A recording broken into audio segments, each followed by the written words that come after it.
Try this again. I don't know what I'm doing. I'm only doing. I hit enter. I hit enter on my keyboard, and then the stream went away. Don't know how. Don't know why.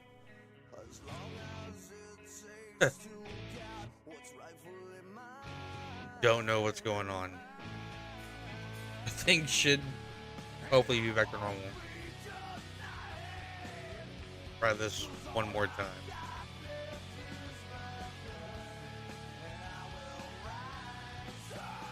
Oh, what the deal is going on?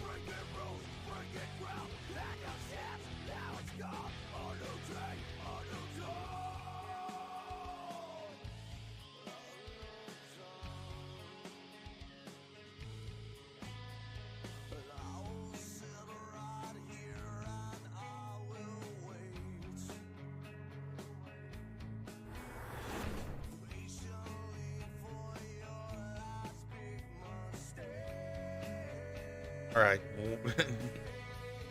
I'm crossing my fingers that hopefully we're fine now. Still don't know what happened. All I did was hit enter on my keyboard. It made everything go away.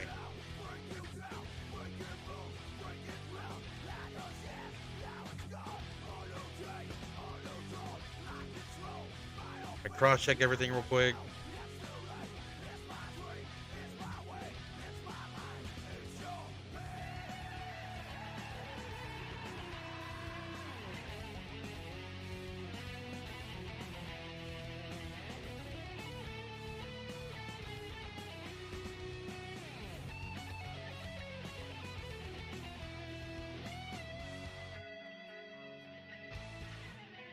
I'll probably delete the other videos because I don't know what happened. No sense having like a 3-minute video on the Twitch channel.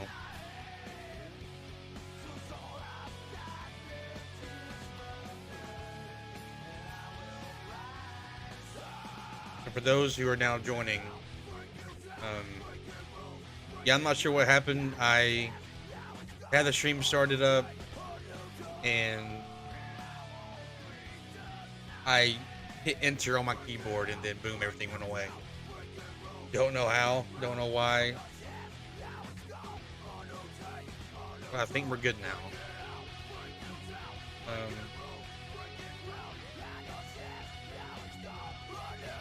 Get this started up now. Doing good. I'm playing 2K22 as well. Yeah, setting up a WCW brand. That's cool. What's your favorite thing you love about 2K22? Probably just universe mode. I always loving running simulations. Outside of that, I love I love basically everything they did to the overhaul, like the gameplay, graphics, everything. Especially with how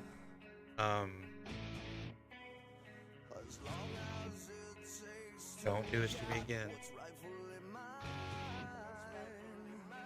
Okay, I think we're good. The camera system, everything to even the controls. The controls feel very much kind of like old school, like No Mercy, WCW versus NWO Revenge. So yeah. The following contest is scheduled for one fall. Making his way to the ring from Bray, County Wicklow, Ireland. Weighing in at 190 pounds. The WWE Intercontinental Champion, Finn Balor. Becomes the Intercontinental Champion, Finn Balor, ready to raise some hell. This will be Dragunov's debut matchup here on EARTH-2 WWE.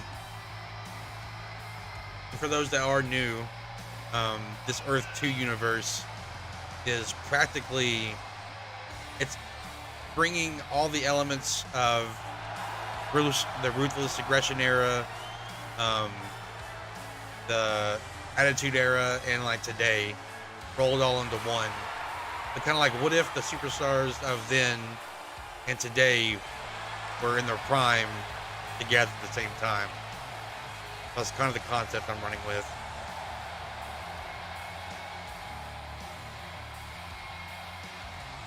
Oh yeah, Umaga. I'm definitely glad they brought him back too. I have him in the universe. He actually went up against, who did he fight?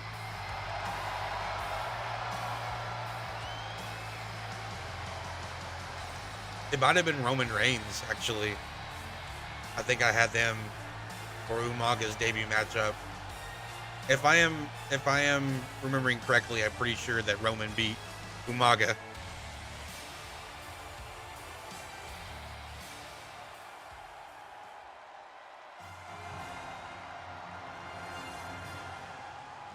Here comes Dragunov, having a non-title matchup with their Intercontinental Champion Finn Balor.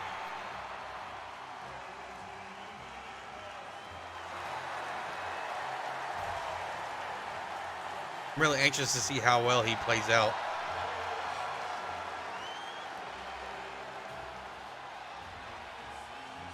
And his opponent from Moscow, Russia, weighing in at 187 pounds, Ilya Dragunov. Here comes the maestro himself.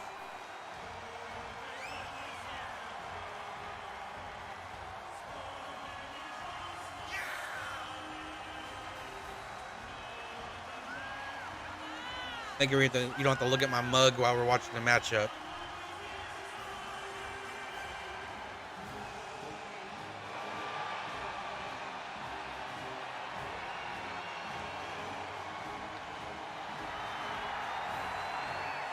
I still gotta say, you know, in normal reality, the matchup he had with Walter was phenomenal.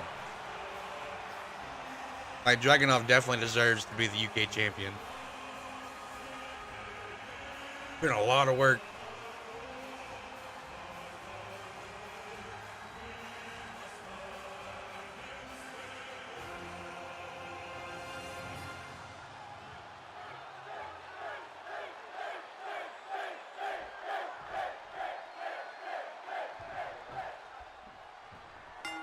So now these two are going to start off this matchup. Dragunov into the turnbuckle. But now Balor throwing in a flurry of strikes. Dragunov.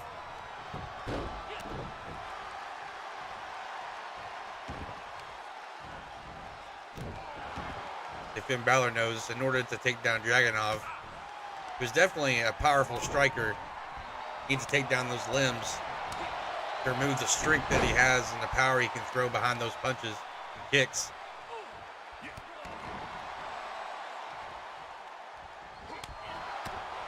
Now Dragunov coming with a flurry of attacks. Oh!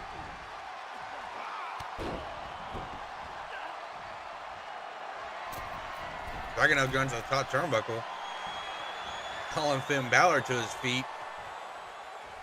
Oh!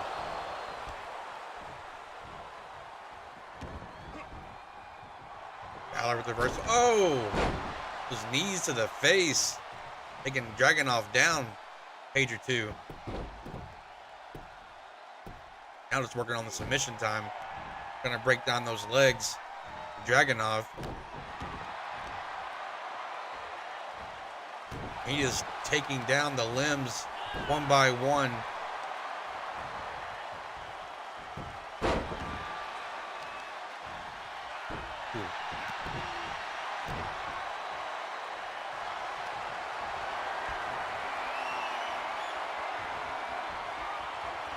Oh, Shawn Michaels and Edge? Yeah, that'd be a great one.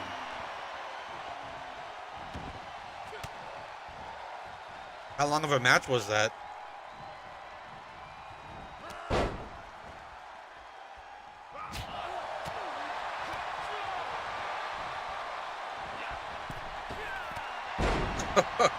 Oh, okay. That was kind of wonky, but I mean, if Balor gets the hit, then okay.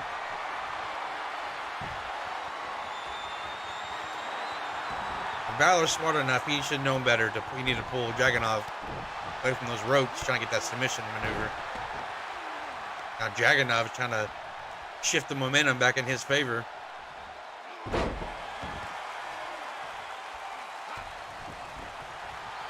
Oh.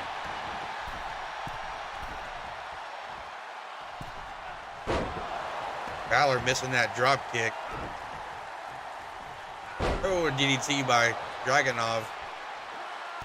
And a senton.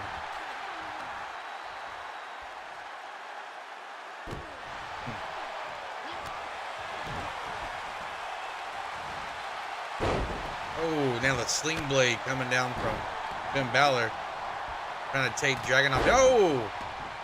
And Dragunov is now busted straight open across his forehead. Balor is now trying to end this matchup as quick as possible.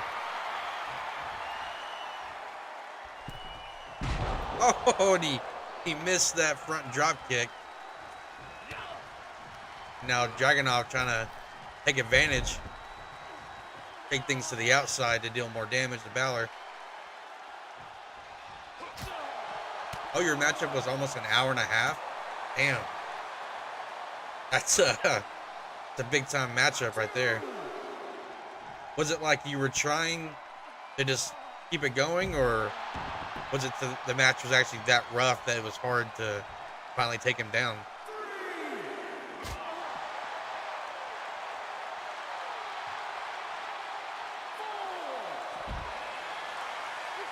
Now Balor needs to work on getting Dragunov back in. Or at least Dragunov needs to get Balor back in there in hopes of actually getting a pin attempt and an actual win against the Intercontinental Champion. Like I said, next week we got Money in the Bank. I'm sure if Dragunov can pull out a win, this will definitely put him in the contendership matchup at Money in the Bank.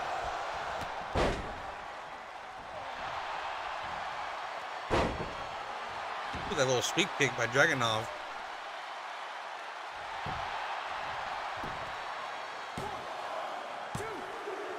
Only a 2 count, but close to a 3.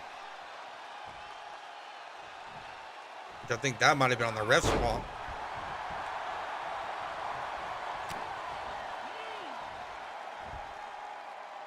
Ooh.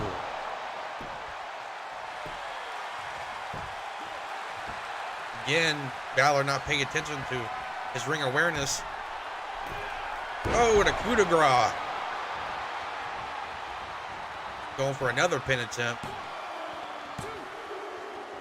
Oh, it's still only a 2 count.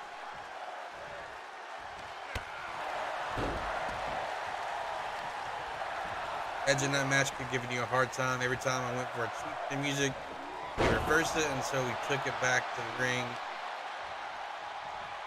Nice. That sounds like a very intense matchup.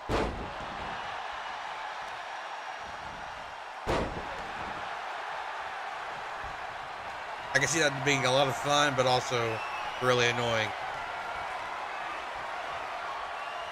Oh! And in that torpedo, and still only a 2 count. The champion Finn Balor proving to the fans why he deserves to remain Intercontinental Champion overall.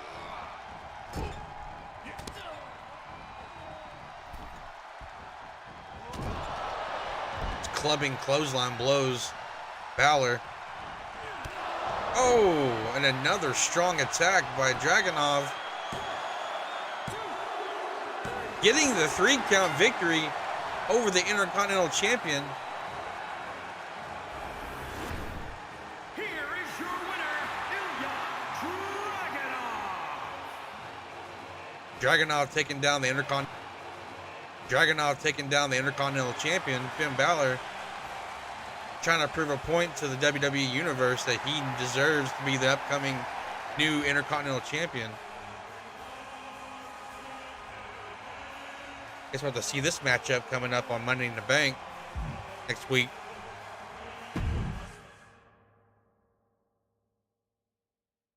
Now up next we got Swerve taking on John Morrison.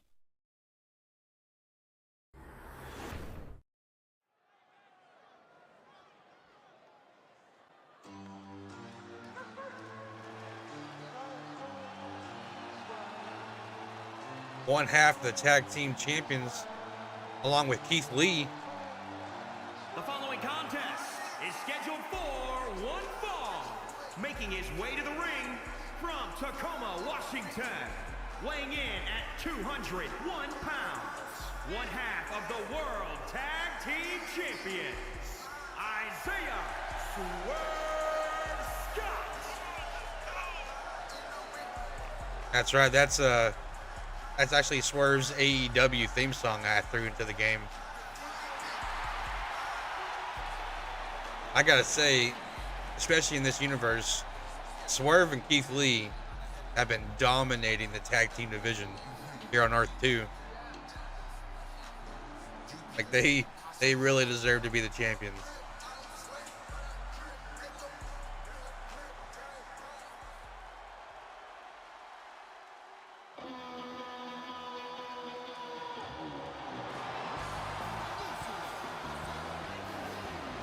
Here comes John Morrison himself.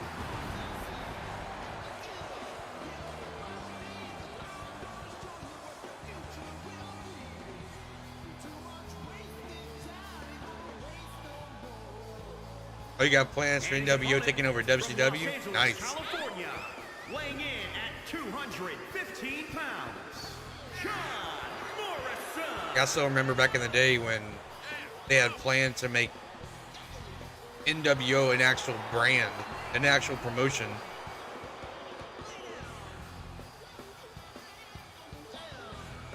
You know, yeah, man, I love Isaiah Swerve too. Like, he definitely has a lot of potential at AEW.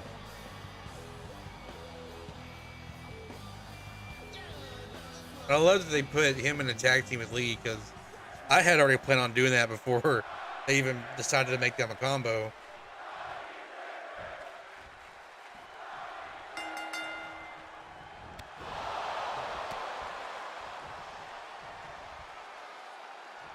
Here's one half of the tag team champions, Isaiah Swerve Scott, taking on John Morrison today. Seeing these two fast-paced high flyers, see how well they do one-on-one.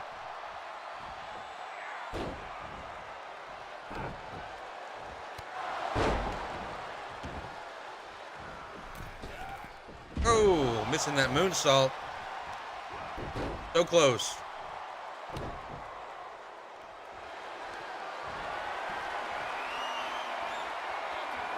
Now Morrison trying to go in for the submission maneuver, but not realizing how close he was to the ropes.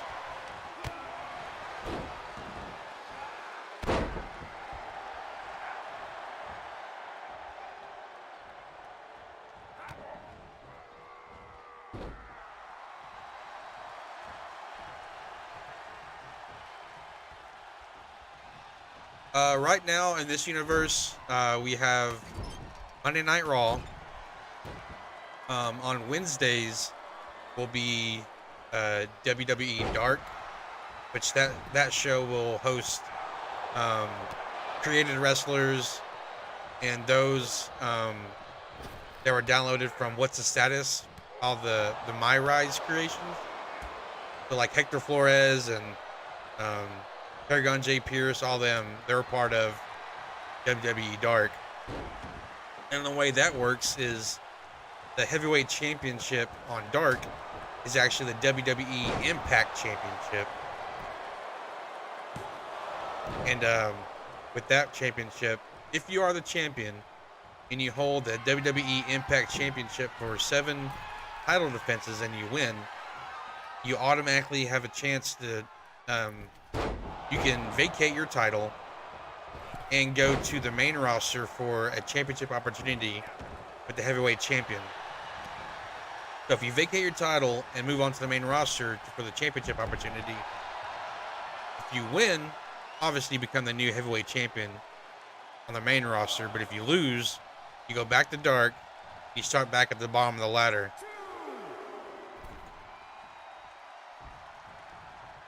Other than that, on Fridays we have obviously Smackdown. Saturdays is Saturday Morning Slam, which will be also like a minor show for Raw and SmackDown. and then of course monthly Sunday pay-per-views. But this past 2 weeks, I got kind of busy with personal stuff, and I was having some computer issues. So I had to hold off on my wrestling content. I tried to at least have my shows on their specific days. So Monday will be Monday Raw, Wednesday will be Dark, so forth, so on. So I'm trying to play catch up now, but since I didn't get to stream SmackDown yesterday, I'll stream SmackDown today, and then I might stream um, Saturday Morning Slam tomorrow, and then next Sunday I'll do either next Sunday I will do Money in the Bank, or I'll knock out Money in the Bank and Raw Monday.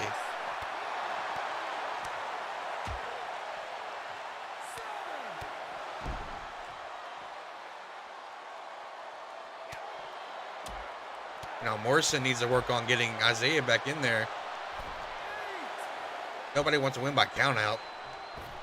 Oh, and I think Morrison missed his target on that springboard attack.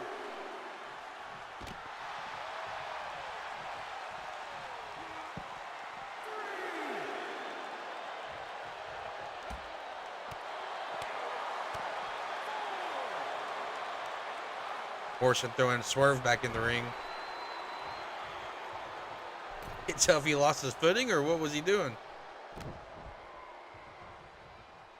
Oh, utilizing those capoeira skills he has. Going for a penitent after that leg drop. And only a 2 count.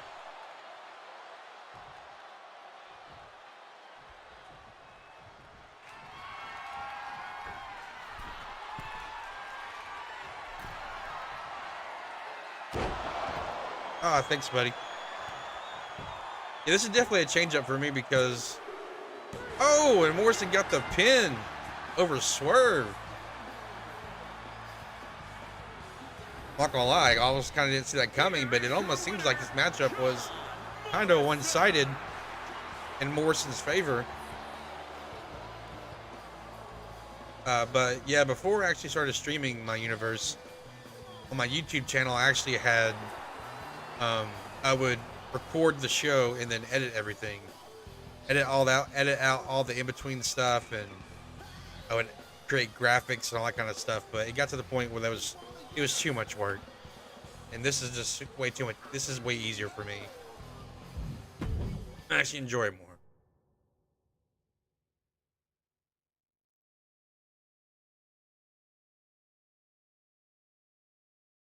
I do this for the fam, I'm disconnected for a reason, so we can break the bread when it's the time of the season. Yeah, I'm working overtime, I got people around me, they screaming that shit. Just want to wait.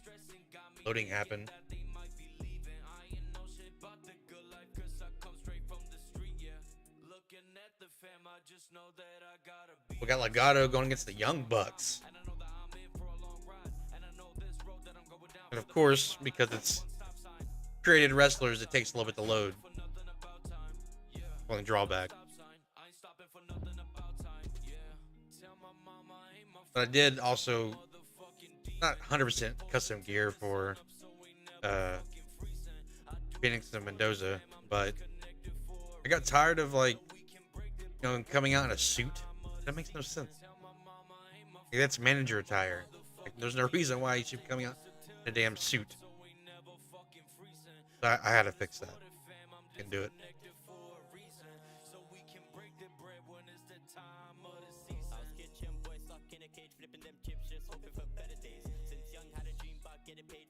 Now we just have to wait.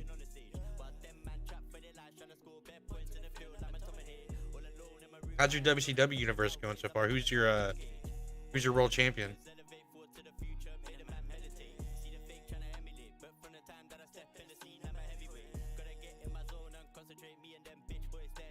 Oh, really? Yeah, Reigns actually tried to start doing because all the times these matchups, I try to let the universe create itself, let it create the rivalries, all the championship matchups that could happen, let it build itself. And so they were actually trying to have Roman do an undefeated streak on here. And he had beat a few people, and then he finally lost to Batista. So that was a very interesting matchup.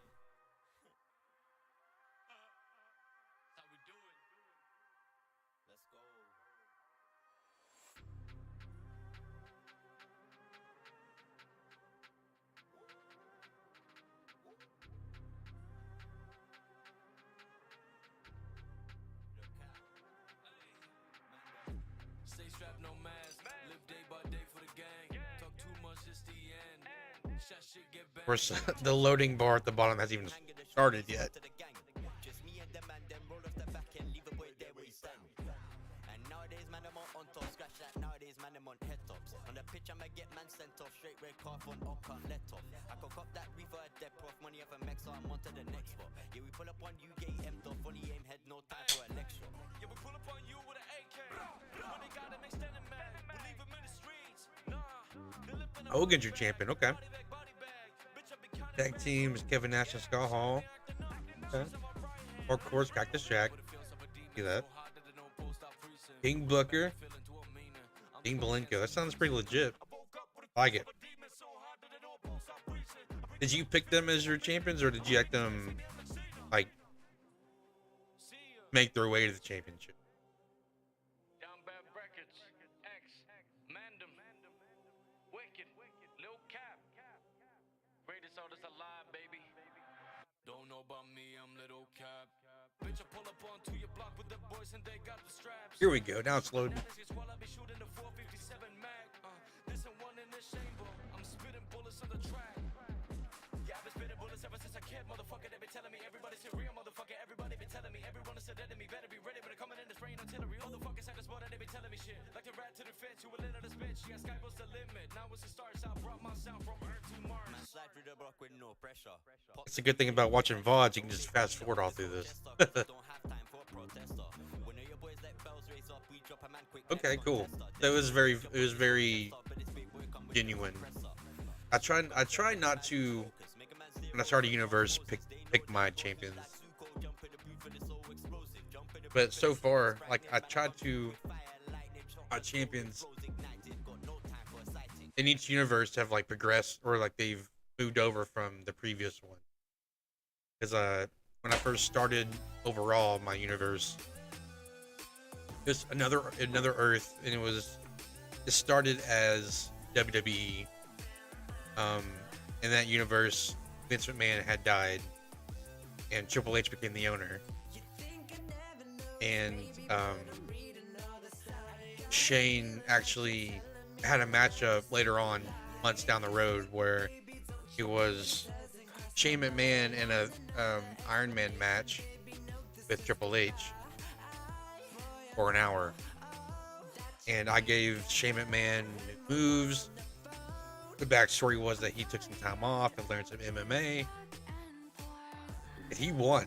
He beat Triple H. And so I had, story was that Shane revamped WCW. So I had that for several months on YouTube channel. It was really cool. I liked it. But I noticed, like, when it comes to viewership on YouTube, I guess WCW wasn't really, it didn't garner a lot of attention. So I just made it to where Regal bought out WCW from Shane, created NXT. Of course, the viewership, because NXT was really big, Black and Gold was really big. So I started rolling with that, and then NXT started going downhill, obviously, and it went to the whole 2.0 route, and it wasn't going really well. So I just shifted it back over to, I started the AEW universe, but that was right before 2K22 dropped. But the game plan was to get 2K22 and still run my AEW universe, just download all the mods for all the wrestlers and Trons and music and all that, and even the arena. But since they kind of took all those tools away from the modders, I'm having to take a step back and just rethink my universe. I'm doing the EARTH-2 now. I think if they decide to actually, you know, let the modders work, then I will probably shift back to a custom AEW universe.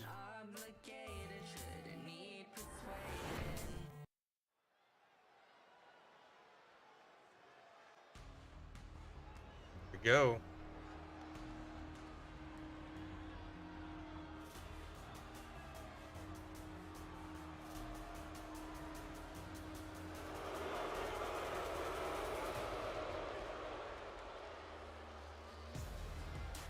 The following contest is a tag team match scheduled for one fall on the way to the ring at a combined weight of 365 pounds.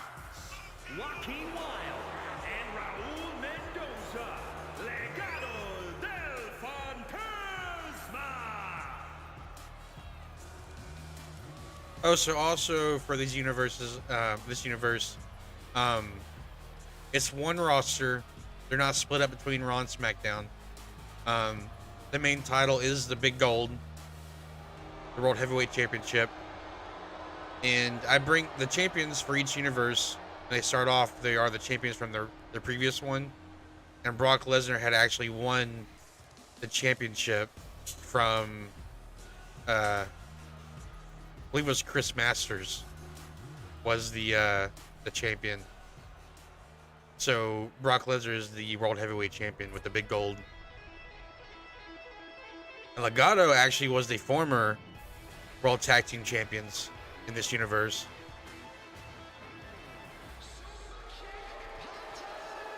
And their opponents at a combined weight of 447 pounds.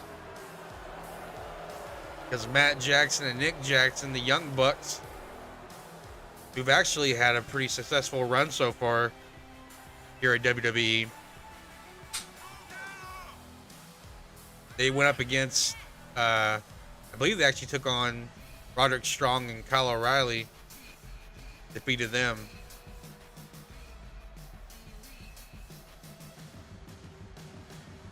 I'm actually anxious to see how well they do against Joaquin and Mendoza.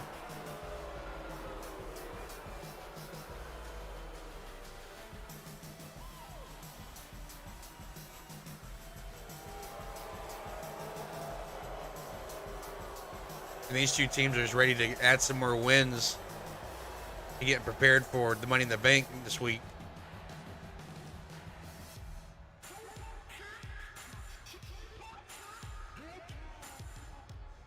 I gotta say, it's so much better having custom theme songs.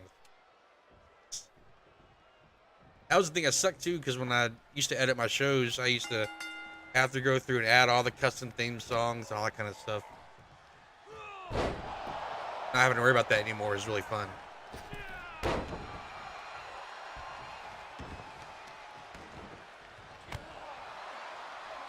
Seeing these two teams go head to head would be really great to see live.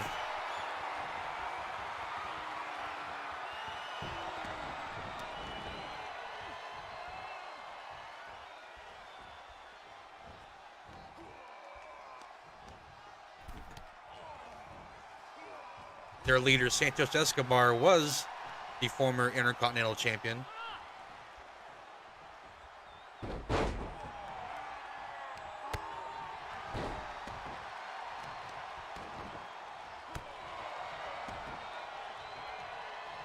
Walter's been dominating. Okay. Over Tommaso Ciampa, Samoa Joe, and Kyle O'Reilly. Okay. I can get behind that. And right now, Walter is our European champion, who actually has to face Sheamus, who's the #1 contender for the title and Money in the Bank. We actually just had a matchup on Raw between the former European champion Eddie Guerrero there was a non-title matchup between Eddie Guerrero and Walter. If Eddie Guerrero won, the matchup was going to become a triple threat at Money in the Bank, but Walter was able to come up the victor. I actually was surprised because before the matchup started, Sheamus actually came out and went to town on Walter. Almost kind of like he was hoping to turn the matchup into a triple threat, because as we know, the champion doesn't have to be pinned in a triple threat. I'm thinking Sheamus is hoping to get Eddie Guerrero into the matchup and maybe hopefully to pin Eddie for the championship, not having to go through Walter.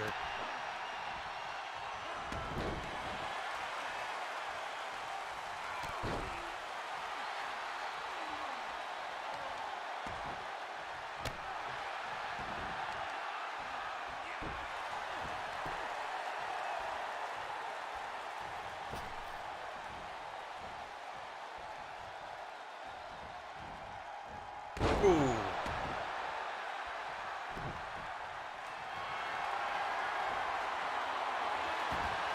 Trying to go with that camel clutch, but realizing he's too close to the ropes. Raul just barely getting out of the way just in time. I hit him with that springboard back salt, or moonsault.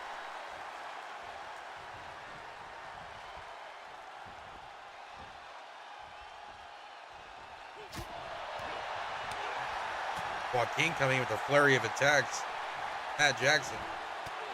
Jackson able to counter.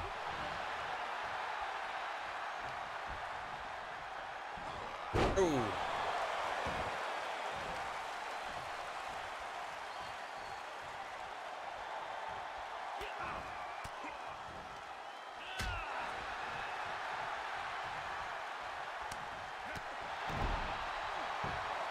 Not going for a pin attempt. Just a 2 count. Really surprised Raul didn't try to come in and help. I guess he expected Joaquin to kick out of that pin attempt.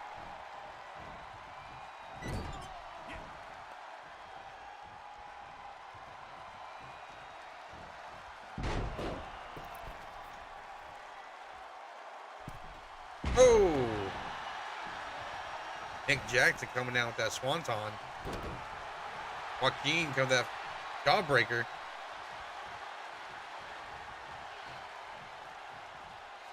I think the camera guy the production crew should have switched camera angles for that one. Joaquin hitting that frog splash. Throwing shades of Eddie.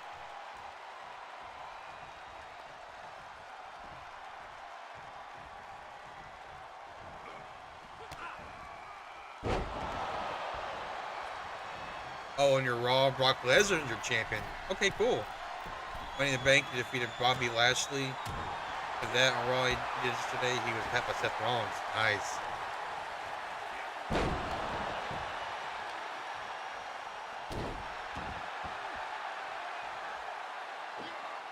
Ooh.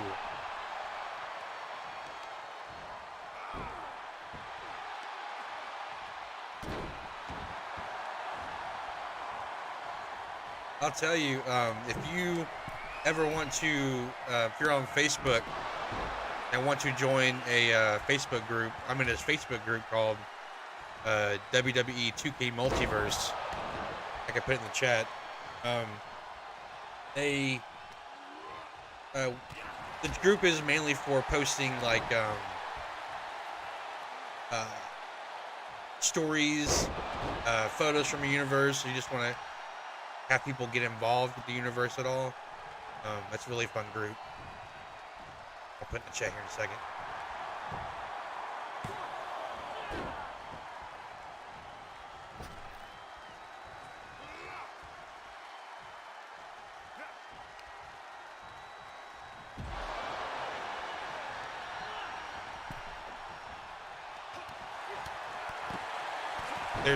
There's the link in chat.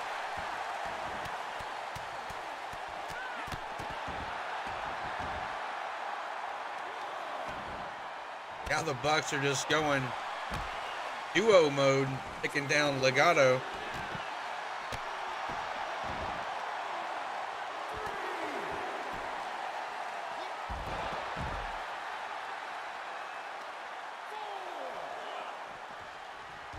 Ooh.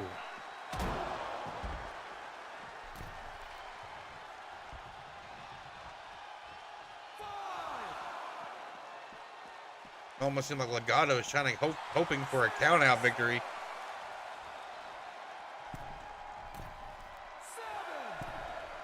Oh, nice.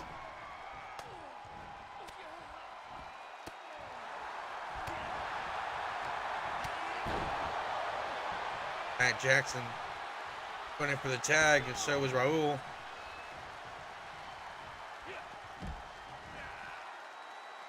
Oh, nice Hurricanrana.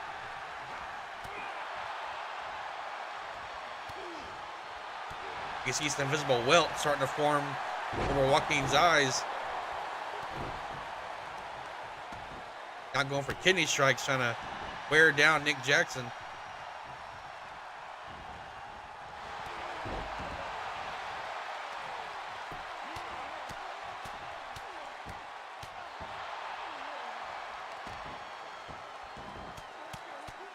Nick just continuing the strikes into Joaquin's head.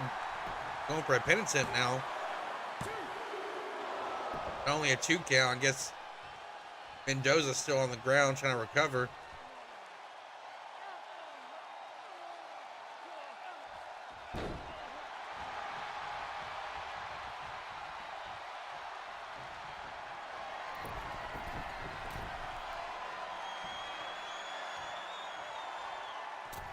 I'm not gonna lie, I figured Raul would have knocked Nick Jackson off that turnbuckle, but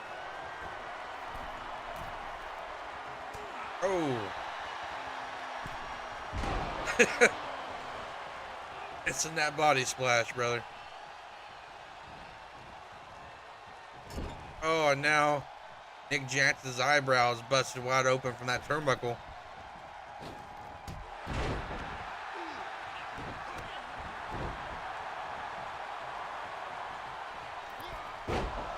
He missed that tornado DDT wide open.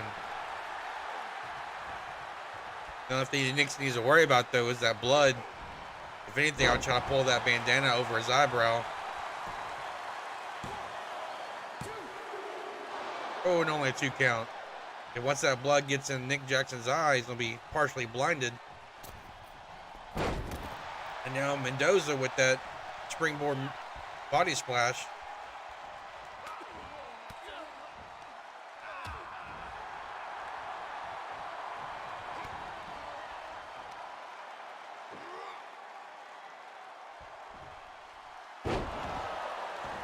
That seemed overly complicated, but you know, if it gets you a bonus attack, then okay.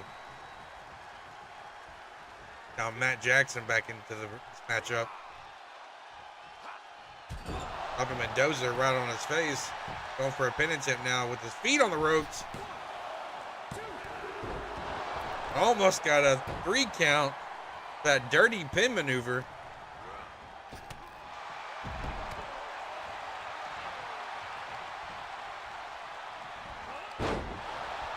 Now Mendoza with that snap suplex.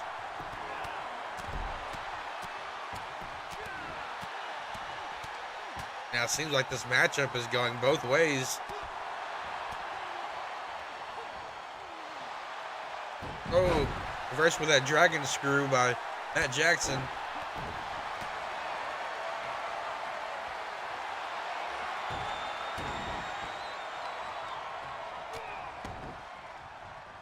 Yeah, having a full WCW brand seems really cool.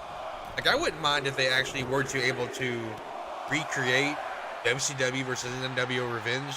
Like, that'd be great. That'd be really fun. Like, I thought about downloading the modded version they have, where they've updated the roster a little bit. It's still kind of the old school Revenge game, but the graphics have been upgraded a little bit. I wouldn't mind playing some old school Here Comes the Pain again.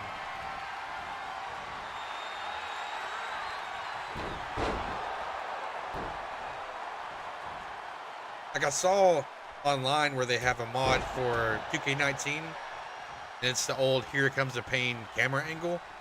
You have that fixed angle where you look down the ramp from the front end, or the audience or the announce table side of the ring. If they were to add that to 2K20 or 22, I would definitely probably utilize that mod for sure. Now Joaquin saving Mendoza from that pin. Matt Jackson just chucking him out of there. You better stick the hell out of here. Oh. That standing moonsault. This is the best time to go for a pin attempt with Joaquin being outside of the ring.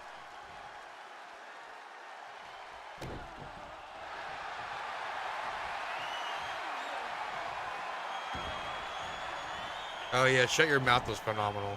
Those old school wrestling games were great. Of course, they had their own issues, but at that time, they were like next level. It's what made wrestling games fun.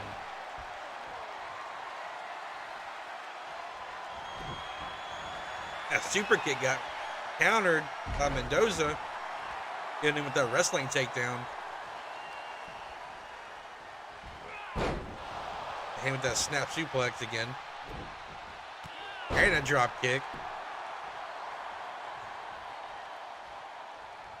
And Joaquin in with the tag. Oh, that gun wrench.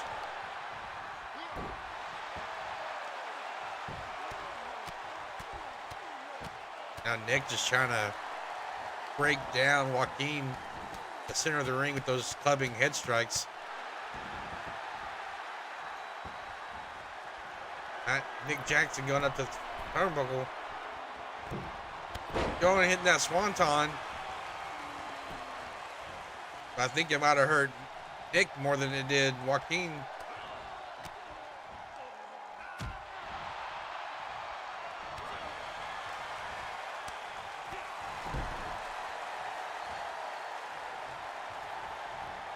A picture perfect drop kick by Joaquin Wilde. Now Raul back into the ring.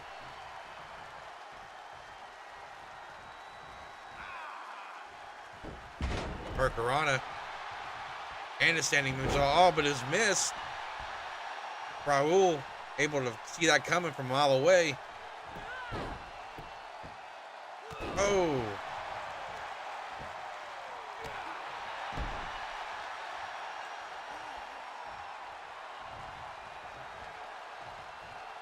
At this point, I don't even know who I think could possibly come out as the winners of this matchup. It's not been one-sided this entire time. And now that might have been the move. Oh, not sure why he got off of him. Only got a 1 count. I think that mess up by Joaquin kind of put this in the Young Bucks' favor.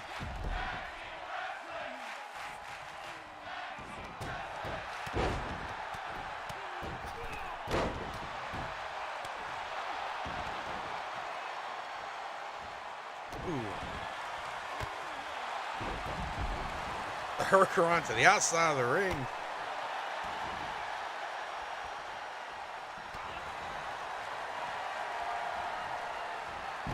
Oh, right into the turnbuckle.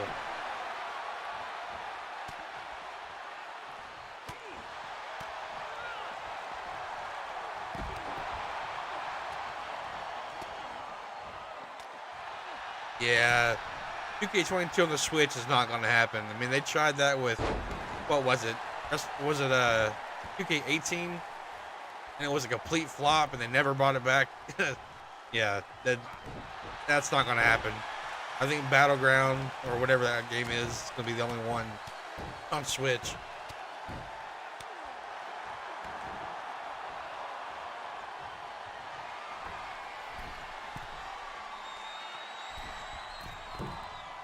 Oh, almost hit him with that picture perfect moonsault, but Joaquin able to reverse and throw his feet up at the right time for his knees.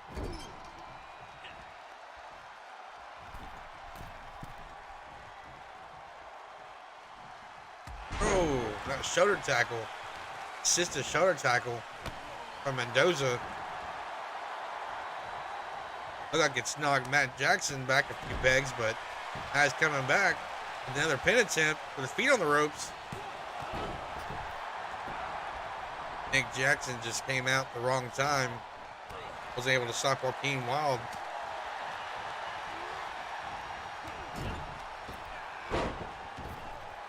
I saw what he was trying to accomplish, but I don't think Nick Jackson wasn't able to help assist him with that maneuver.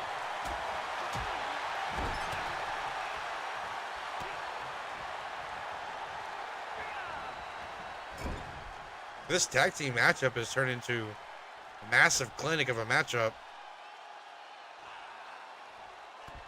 No one able to actually score a victory right now. With pin attempt after pin attempt being halted. Mendoza now going for a pin attempt. Only a 1 count.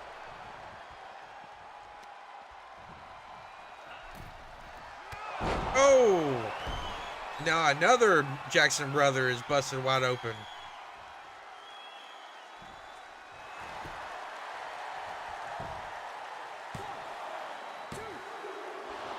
And still only a 2 count for Matt Jackson.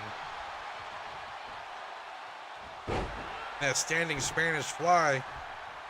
At this point, with both Jackson brothers all busted open, I'm not sure if they're going to be able to come out on top.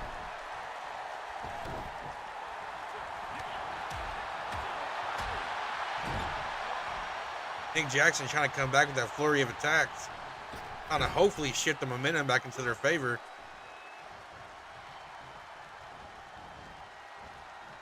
I think they're trying to set up another swanton. Oh no, here we go again. They're finishing up with that moonsault. If there wasn't a time to ever to try to go for a pin attempt now, that would have been it.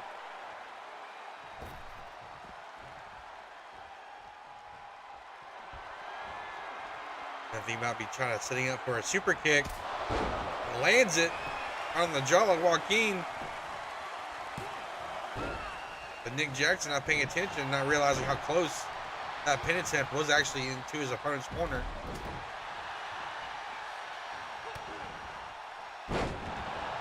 Just plants him with that DDT. Now Matt Jackson's not realizing what's going on. Oh, that would have been perfect for Joaquin. Matt having been distracted outside.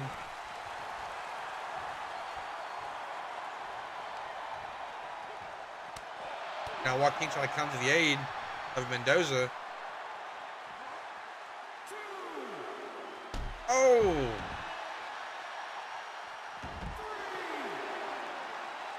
Back-to-back counters and reversals going on. I don't know who I think is going to come out on top.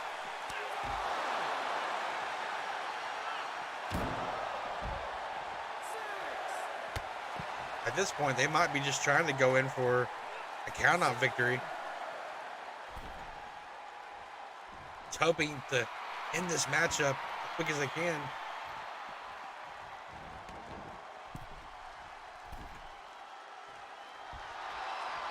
And I don't think Joaquin really realized if he hadn't jumped outside, he probably could have got that count-out victory. But Nick Jackson's still sitting outside the ropes.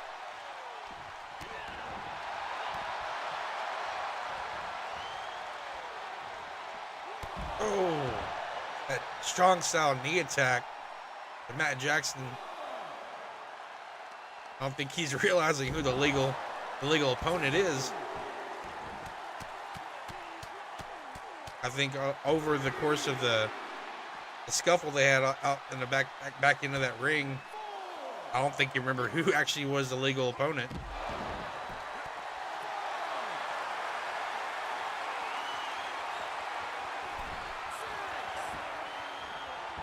Now Nick's trying to work on Joaquin.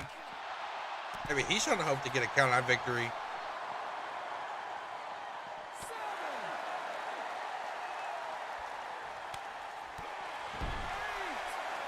Now he better hurry up and get back in the ring. Got 2 seconds left. I don't know what Nick Jackson's thinking.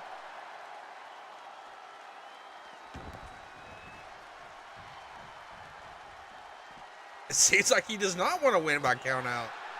Because that was a great opportune moment to at least come out as the winners.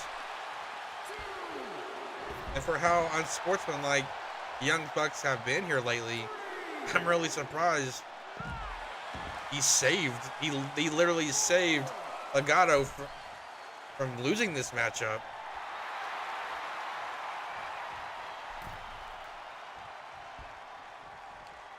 I guess it's just a somewhat show of respect. Legado.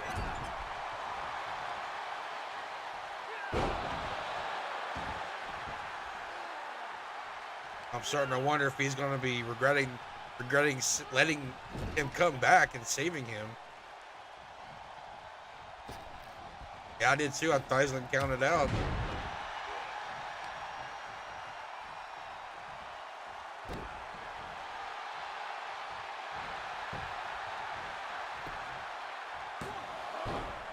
Matt coming with the save again.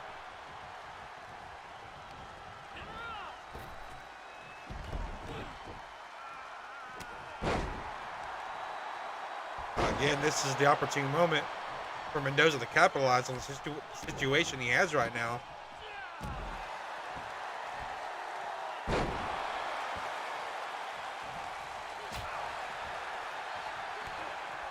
I'm only surprised they go for a pin attempt.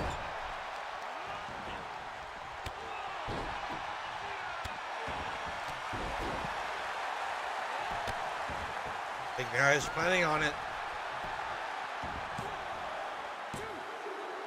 And Legado del Fantasma comes out as the victors after this long, drawn-out tag team matchup. Here are your winners, Joaquin Wild and Raul Mendoza, Legado del Fantasma.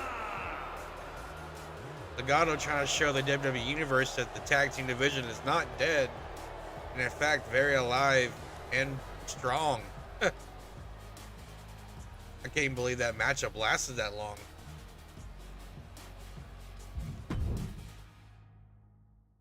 Guess we got two powerful tag teams, or that good.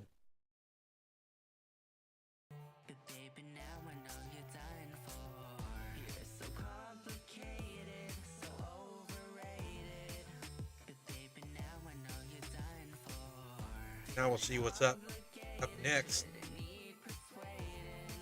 Got Keith Lee taking on Sami Zayn.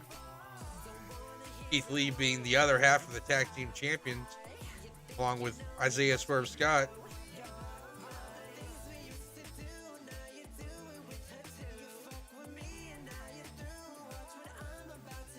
Of course, after that matchup that Swerve had, Keith Lee's going to try to come out here, at least come out as one of the victors from the tag team.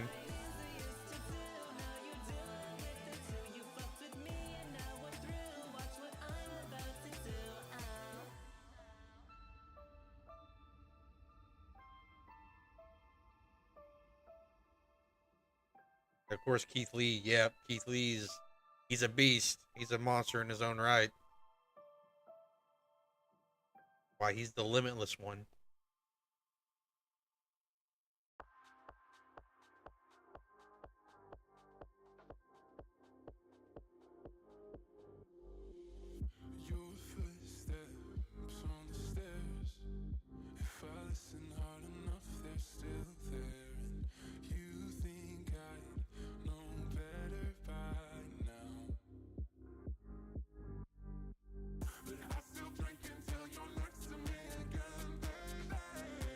Go.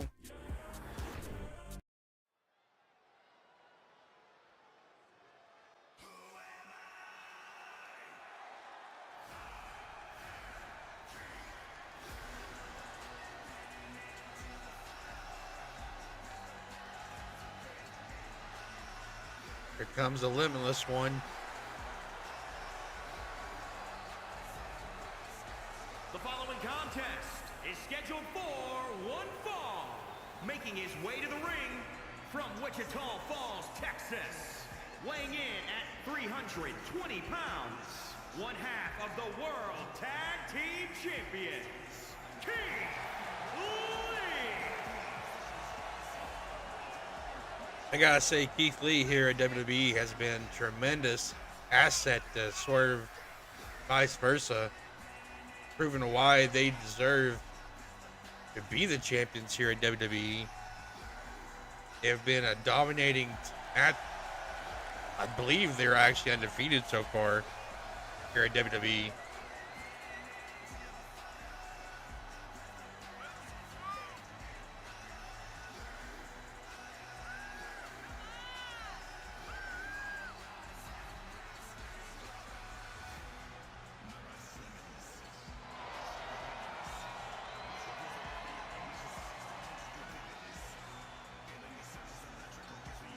Keith Lee just taking his time getting in the ring, just letting himself bask, everyone bask in the glory of the Limitless One.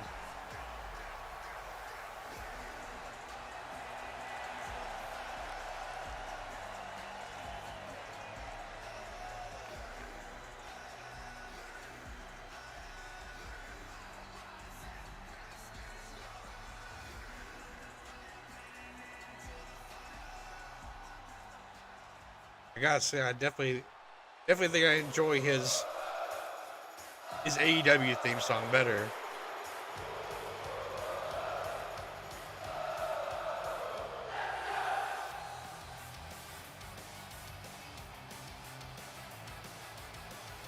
Here comes a crazy enigma that is Sami Zayn. Quebec, Canada, weighing in at 212 pounds, Sami Zayn!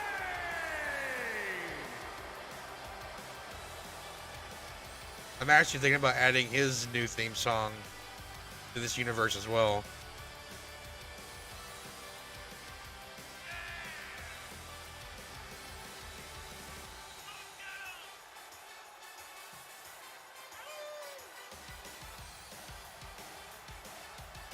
Sami Zayn here is 0 for 1 so far.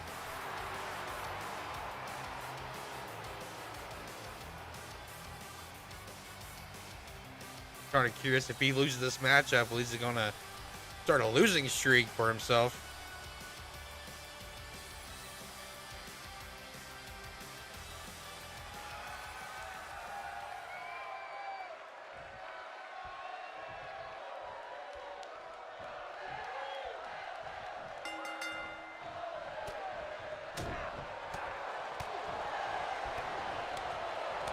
Getting this match started off, and Sami Zayn had coming in with the flurry of attacks. Now just trying to get in one over Keith Lee, but Keith Lee's like, nuh-uh, not today. Oh, the height that Sami Zayn landed in.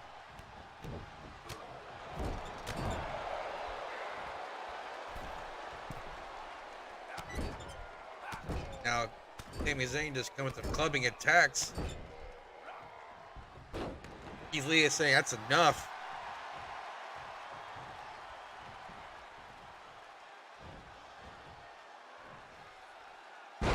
Oh. And that powerful suplex.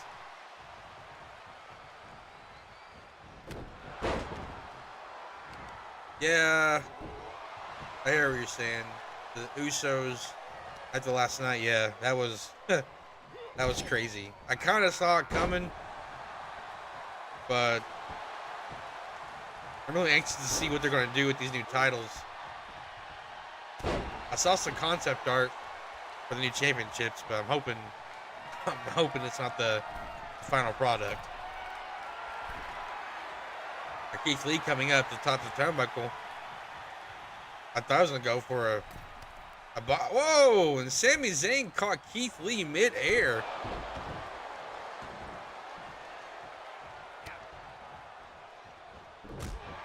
Keith Lee coming back now.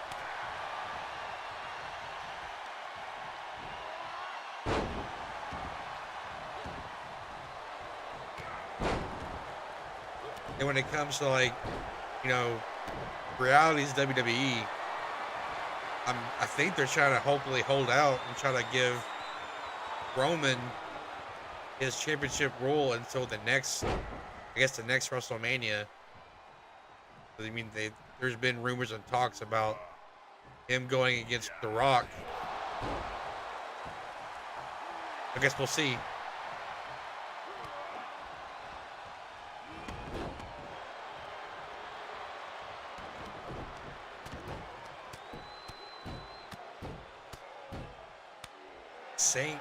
Sami Zayn coming down that slap to the face. Keith Lee just trying to show disrespect. And again with another slap to the face. I think Sami kind of forgets who he's messing with. You got a big man like Keith Lee in the ring as your opponent.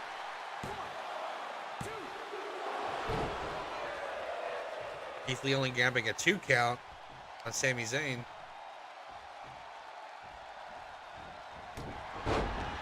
Ooh, that discus punch. And it hard.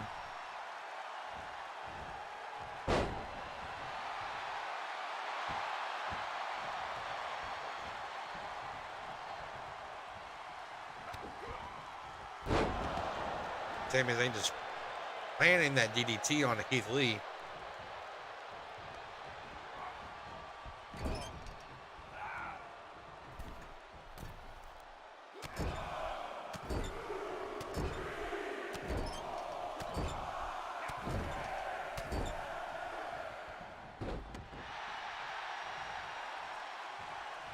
The second time Keith Lee not letting Sami Zayn get those 10 hits in the corner. Zayn able to block that shot, that monstrous chop that Keith Lee has.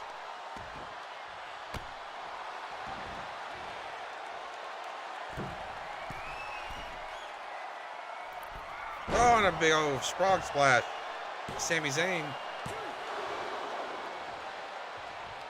Yeah, honestly, I think The Rock is the only one who can do it. Within the confines of WWE and Vince's way of thinking, I'm sure you'll have to take The Rock to take down Roman Reigns. That large toss by Keith Lee to Sami Zayn from turnbuckle to turnbuckle almost. And now landing a tornado DDT on a Keith Lee.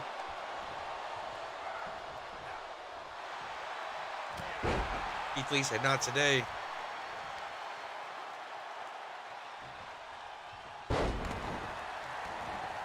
Monstrous powerbomb.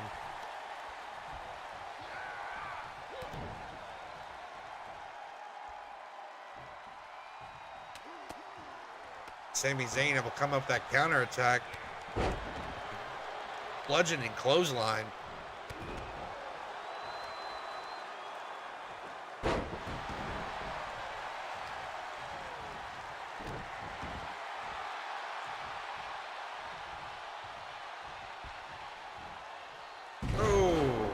A strong belly-to-belly slam.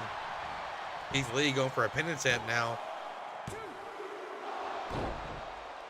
Not gonna lie, I thought he might have had it after that slam.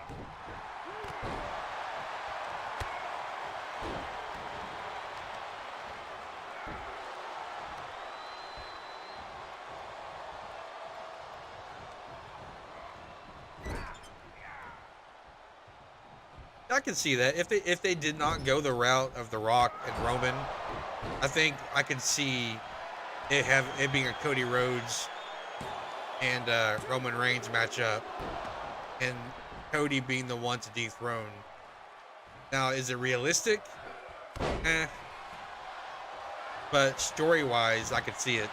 That's the whole reason why Cody came back, is to obtain that championship that Dusty never had. Ooh! Like Sami Zayn fell on his neck on those bottom rope. But yeah, I think realistically, if it didn't go the Rock route, I could see it being Cody Rhodes, Roman Reigns, Cody coming up as a victor, finally dethroning Roman.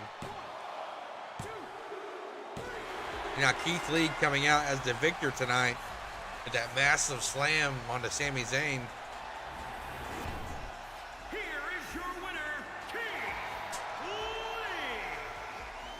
Even if Isaiah Swerve Scott wasn't coming up the victor, at least picking up on his end, Keith Lee coming out on top, showing you why he is the limitless one in WWE.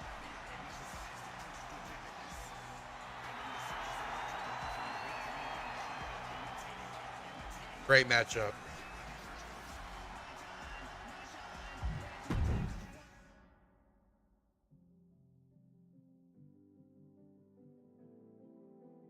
In our actual main event tonight, when we get there, is actually Cody Rhodes taking on Triple H. Falling apart in front of you was the last thing I ever wanted to do. But Now we got The Undertaker taking on Karrion Kross.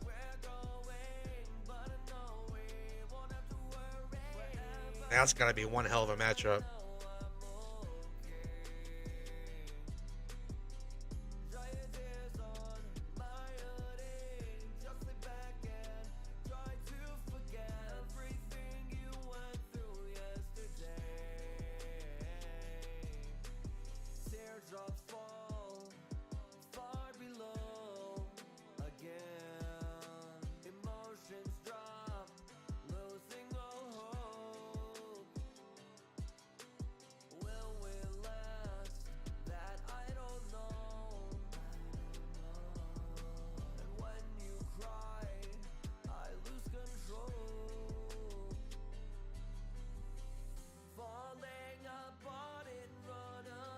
AJ Styles and Omos as your tag team champions for Raw.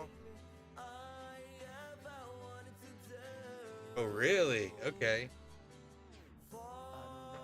Yeah, I thought about actually making AJ and Finn Balor as a tag team and actually start up the Bullet Club here in WWE. Maybe bring on like Kevin Owens as a member, the Usos, members of the Bullet Club.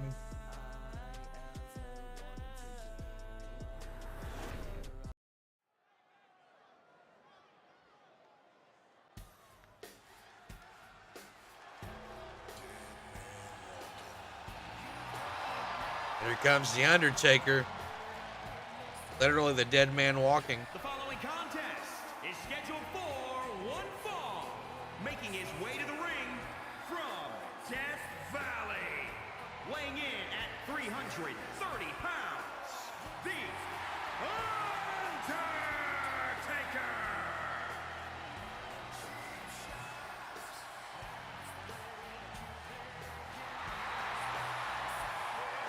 The Undertaker actually has not had an opportunity to wrestle here on EARTH-2 yet, so this will be his debut matchup in the universe.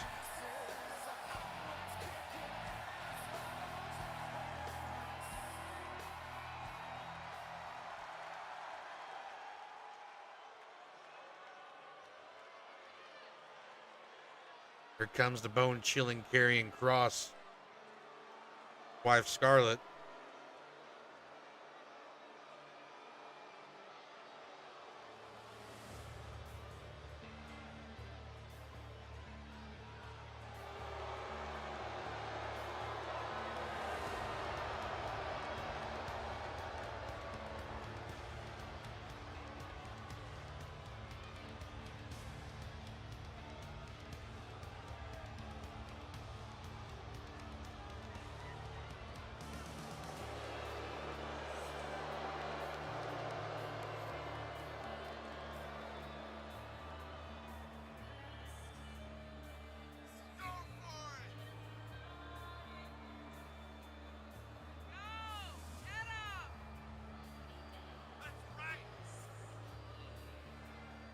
I gotta say, Karrion Kross has one of the best entrances here at WWE.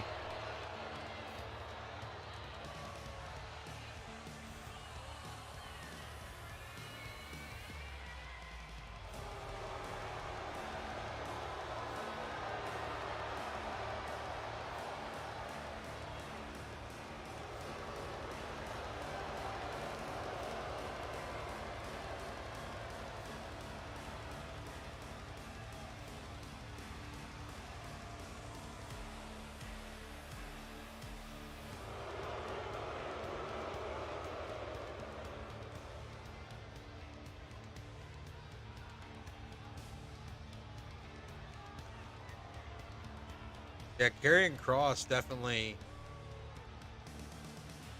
definitely should not have been let go. That was a lost potential. It's not his fault that the fans weren't won over by that gimmick they gave him and moved into the main roster. That was their own fault.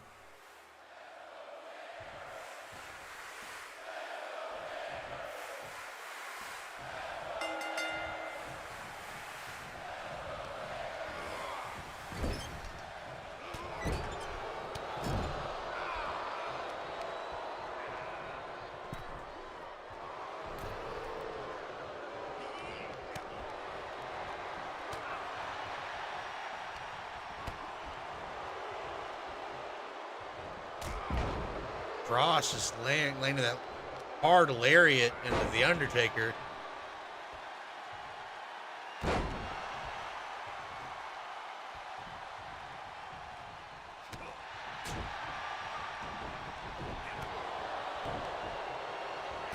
I gotta say, that's the difference between the Undertaker and Karrion Kross, is even though size comparison wise they are almost toe to toe, but Karrion Kross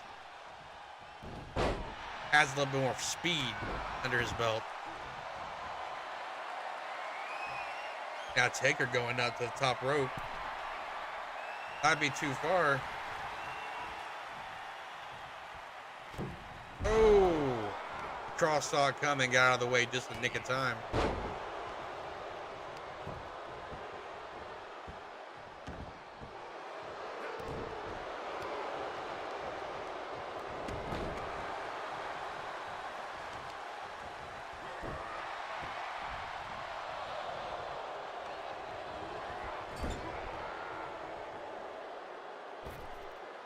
Now Taker get that big boot across the throat of Kross.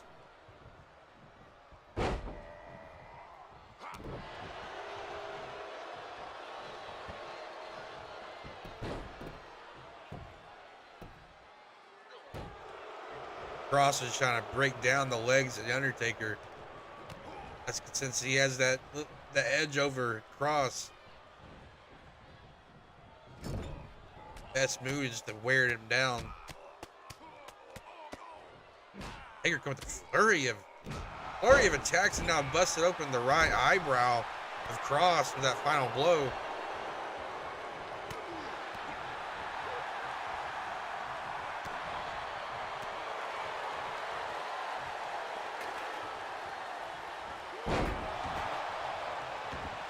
I think Charlotte tossed in the chair as a distraction.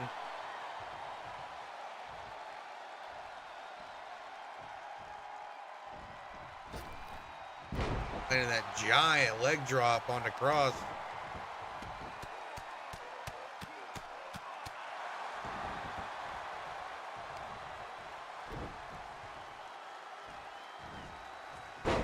Ooh. Almost tossing Kross across the whole ring. Now the referee seeing that chair, being smart and throwing it out of the ring. Yeah, definitely, dude. Yeah. Ultimate Warrior. Go for it, man. I don't see why not.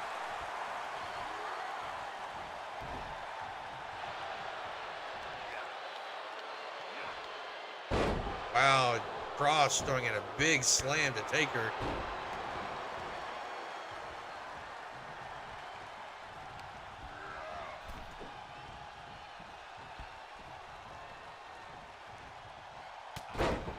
Taker just letting a clubbing blow to the back of Kross.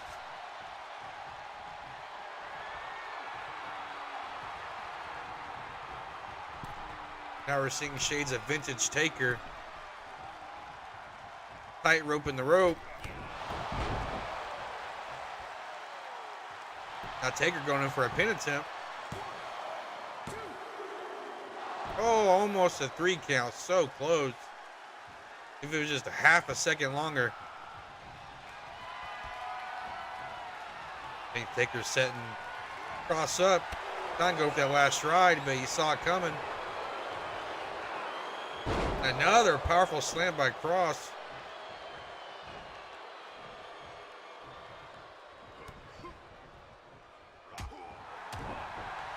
Now Taker coming back with his own flurry. There you go. Cross understands that in order to take down Taker, he needs to work on those legs.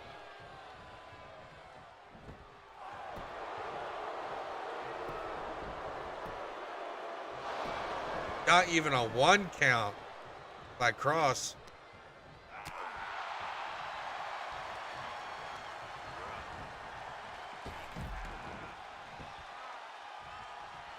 Now Cross is easily throwing Taker to the outside. I guess hoping again for another matchup, hoping for a count-out victory.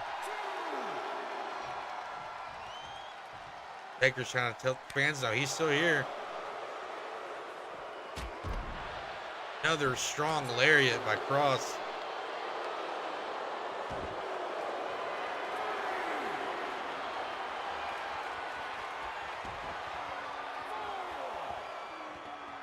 Again, Cross trying to work out the knees and the legs to Taker. And that might be the only way he can stop him. Continuously work on those legs. You gotta think if he can break down those knees, those legs, possibly holding the weight of Cross above his head for a choke slam, last ride, a tombstone pile driver, may not be able to land a strong enough blow with those attacks because of his strength of his knees.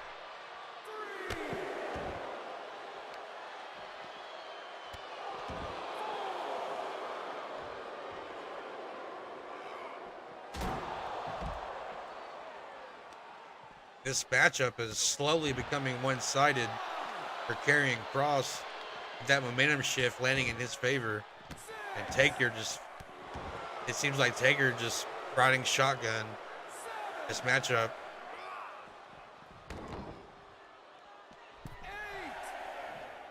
Now Kross now trying to pull off this count-out victory.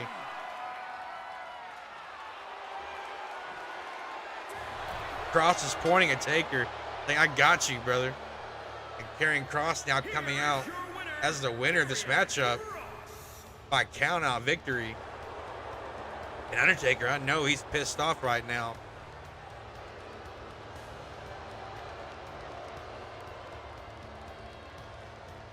You got to think he is not going to be happy about this. And I'm sure Undertaker's probably going to want to have to set up a rematch in order to get his, try to get that comeback he needed.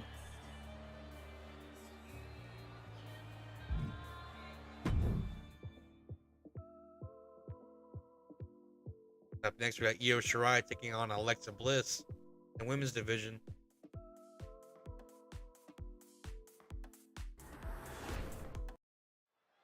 Right now, Rhea Ripley is our women's champion here at WWE.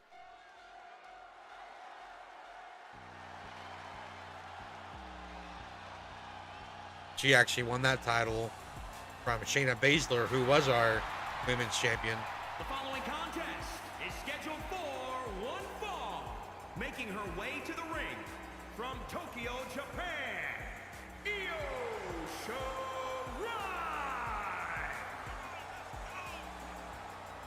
Oh yeah, that WrestleMania matchup. Yeah, I really thought that Michaels was gonna be able to come out as the winner of that matchup. Like the true underdog story with their history.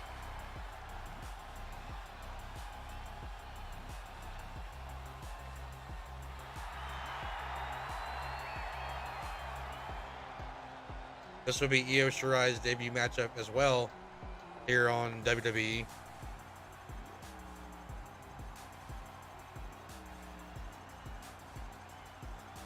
Not to mention Alexa Bliss's as well.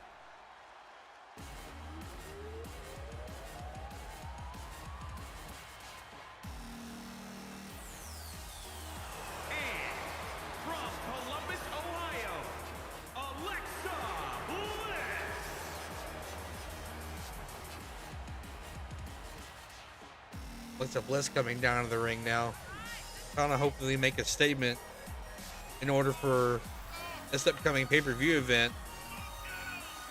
Hoping to grab some extra wins.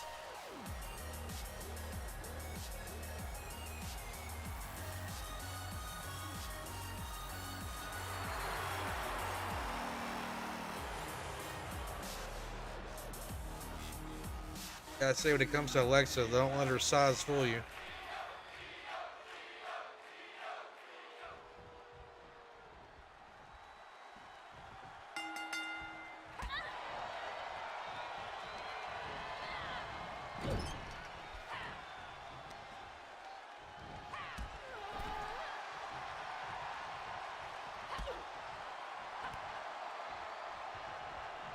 Huh, I never thought about that. I have to see them side by side.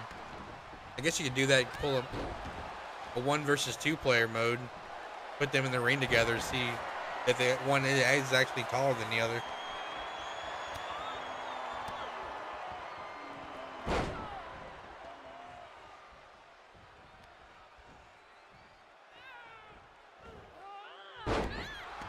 Io Shirai with that double underhook backbreaker and a drop kick to the head.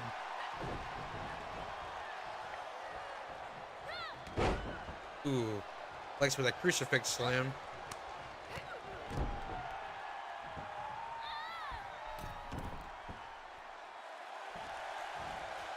Io Shirai calling Alexa Bliss.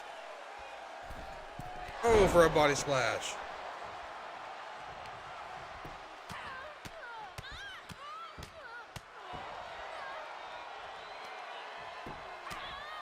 Io Shirai just landing more head strikes, more pounds to the head to Alexa. I was hoping to end this match early. Ooh, for her run into a pin. Not even a 1 count. Ooh. Quick counter into a German suplex. I'm gonna say Alexa Bliss might be kind of weary now, but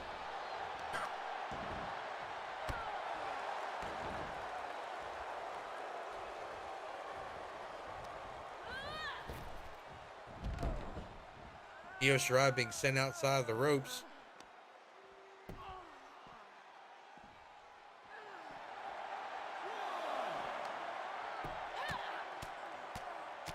Now Alexa trying to deal her own damage to the head. And a retort from Io Shirai.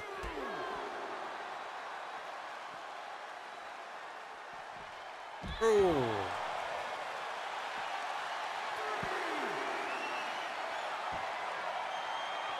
Looks like Shirai is taking his time outside. Since you don't have to worry about rope breaks. Just trying to wear down Alexa with some submission tactics.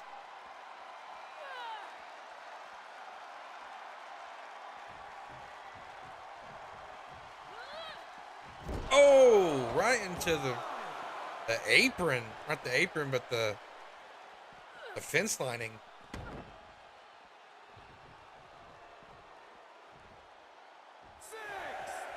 Almost thought that barricade was gonna get knocked down.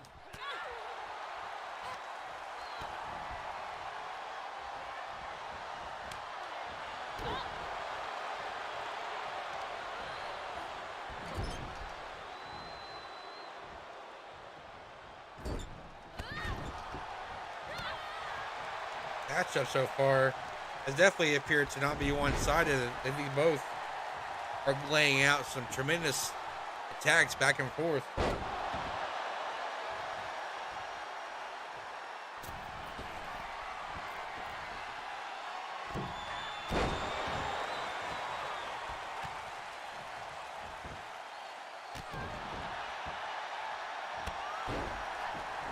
No women's tag titles here.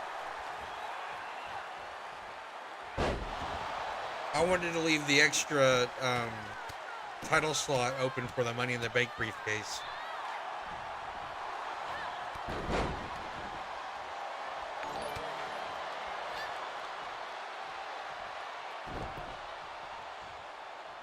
Hey, Cerveza Steve, appreciate the follow or subscribe on YouTube.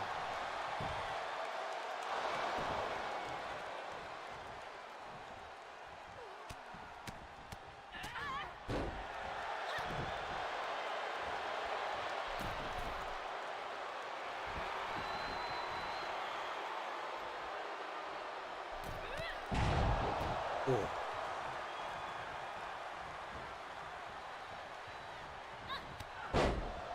Now Alexa Bliss coming out with the comeback attack. Trying to wear and break down Io Shirai. Now got her in a head scissor headlock. Trying to break her down as much as she can.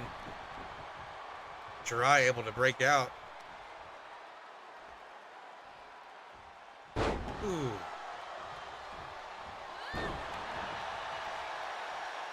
Yeah, there's definitely not enough tag teams. Women's side. Like, I feel like the women's tag team titles are kind of irrelevant. I know why they're doing it, to be more inclusive for the women, but women's tag team wrestling already is not that great. I'm sorry to say it, but it's not. At least in WWE. So having them having titles is kind of pointless, but they're forcing tag teams. They're not building tag teams. They're just forcing people to work together that just don't mesh. Oh! And now Bliss going at that pin attempt. Almost a 3 count on Io Shirai.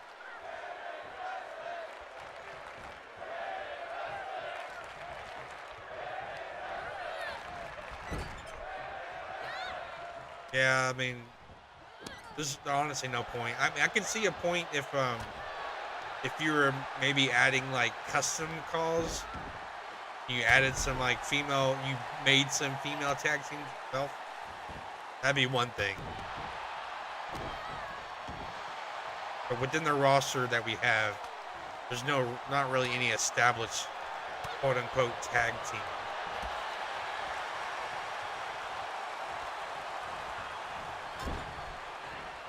Can't just pair 2 randos up and make it a tag team. It rarely works.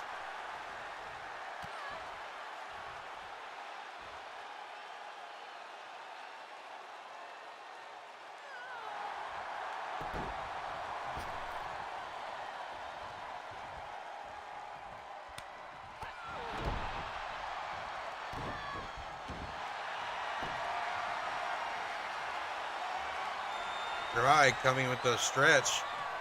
Kind of make Alexa tap out.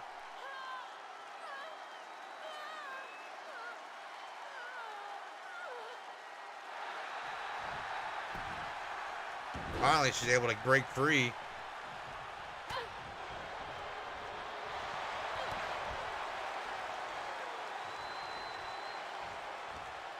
Not sure why Alexa didn't capitalize after that kick to the gut, but each your own, which at least you got that DDT planted in the ground. Not trying to dislocate that shoulder. That right shoulder of Io Shirai. Going to the more clubbing blows by Alexa.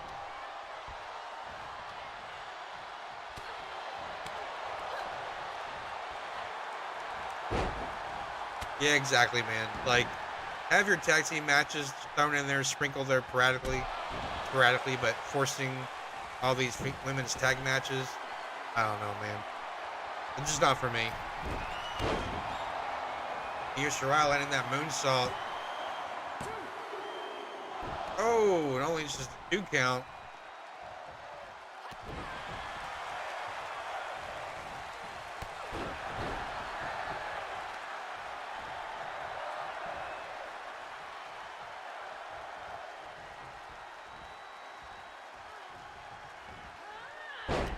Another double underhook backbreaker by Io Shirai.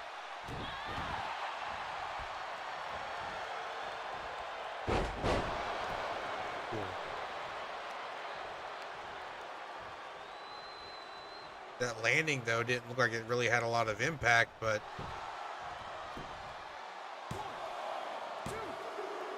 I guess he got the job done. Alexa Bliss coming out as the winner. Gets Io Shirai on both of their debut matches here. Here is your winner, Alexa Bliss. Little Princess Alexa kind of forced the ref to continuously hold her hand up, let her the victor. I gotta say, both these ladies put in the work.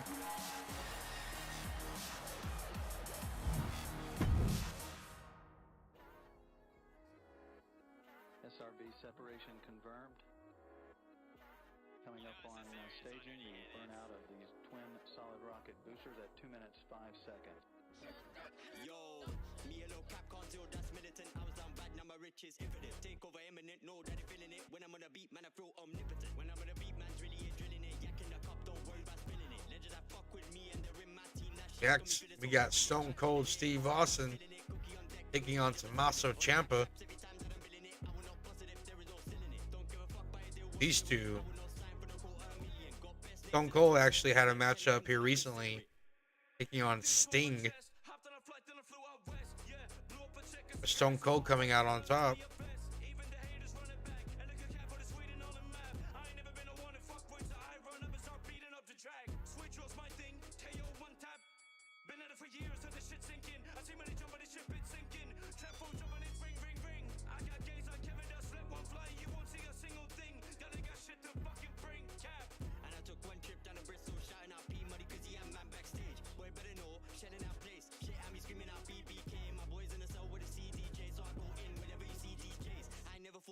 These days when I jump with the rhythm and see replay. Now I've got a clear vision in my mind, call me content in the future. I'ma see these M's, make more money than it had any mum, any teacher, all of a CPM. Know me, I'm a demon on the mic, get a wheel up every night, any beat, any BPM. Same done, trying to try to better for man nowadays, didn't wanna know me back then.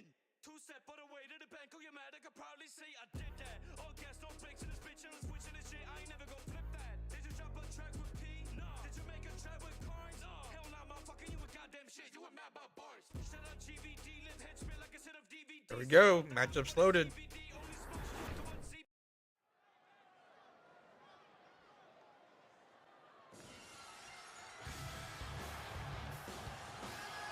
Here comes the rattlesnake.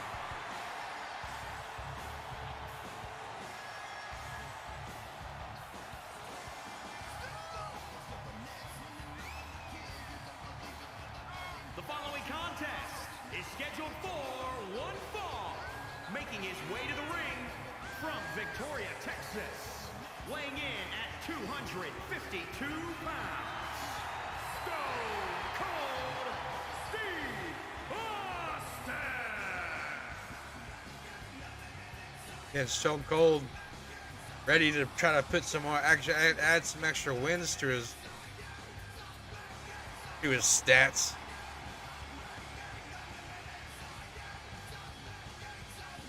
I know I've heard that he's been anchoring for an opponent to face to actually be up a challenge for him.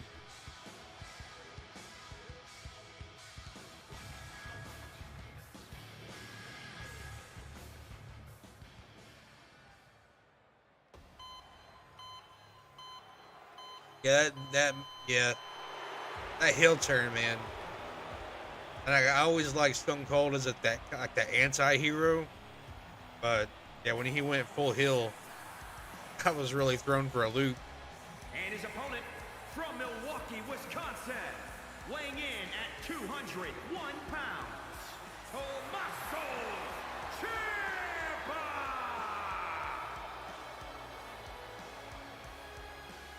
I believe this is the first matchup for Tommaso Ciampa as well in this universe.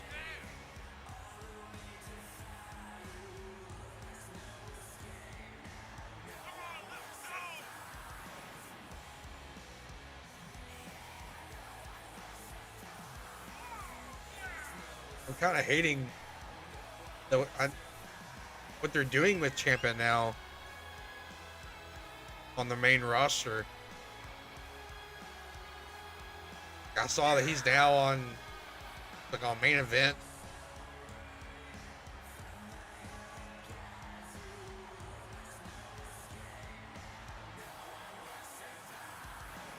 Oh yeah. Yeah, I'm just actually here recently started to go back through watching Raw and SmackDown coinciding one another simultaneously from like the early 2000s. Going through those and the pay-per-views.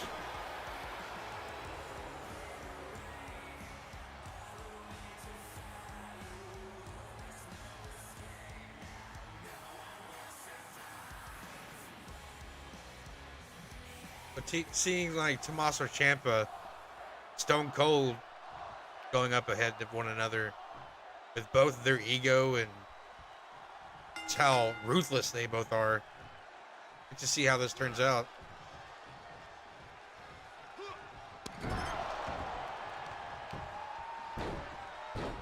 Stone Cold laying out the first deal of damage. Matchup.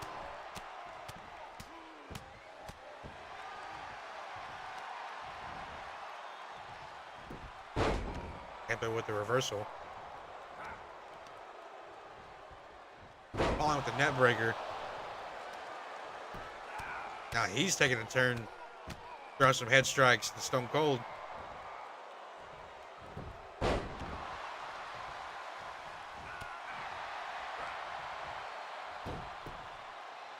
Austin just cranking at the face of Ciampa.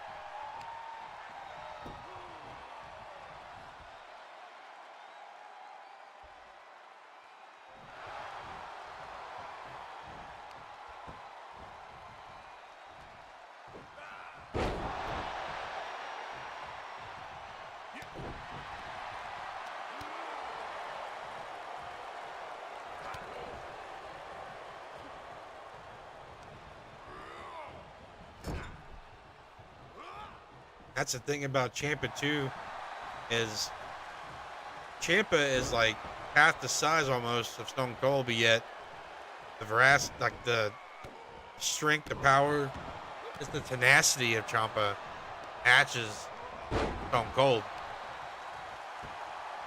like almost perfectly.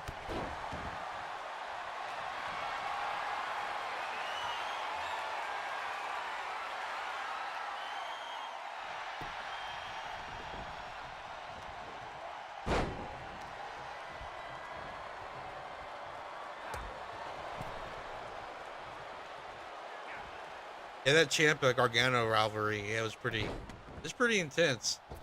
I actually started going back on top of rewatching Raw and SmackDown, going through watching the old black and gold NXT.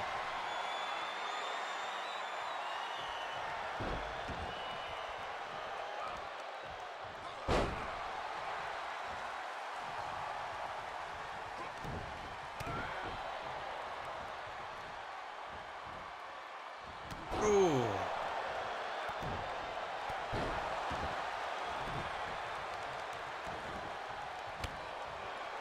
Now landing those kidney strikes. And wow, that MMA reversal Austin threw over.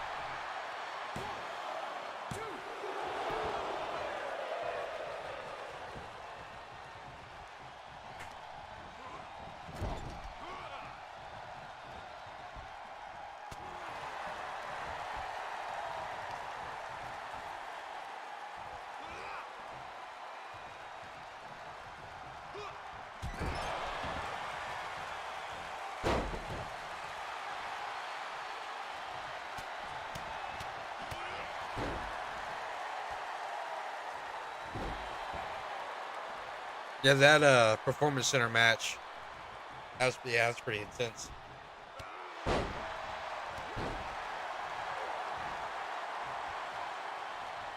We were definitely able to get away with a lot more during the pandemic.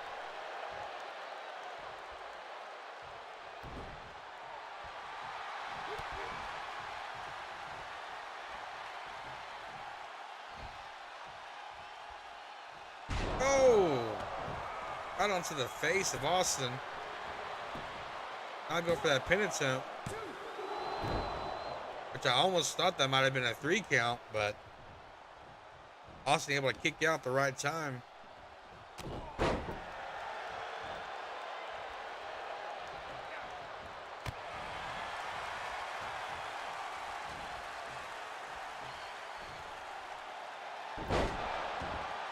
You see all the welts growing on the chest of Austin.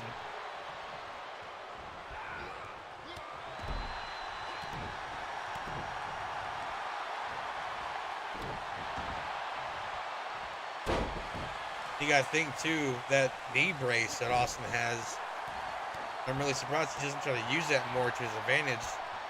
But a good knee strike with that thing could definitely take down an opponent.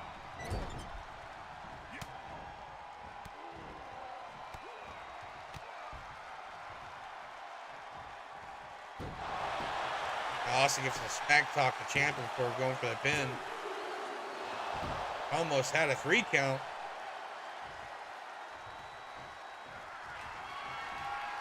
I think Austin might be trying to setting up for a stunner, and he lands it on Ciampa.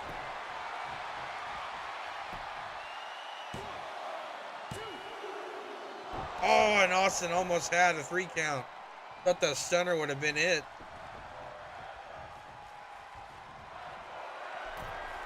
Now Stone Cold going up top. The elbow attack, driving elbow onto the spine. Ciampa.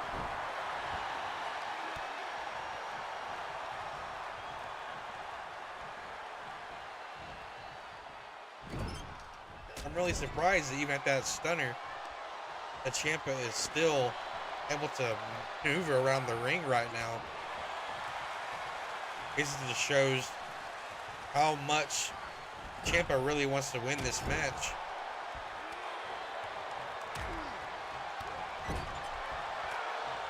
Just blow after blow to Stone Cold.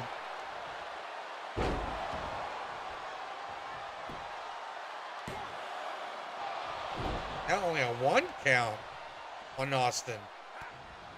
It's like Ciampa has some more work that has to be done.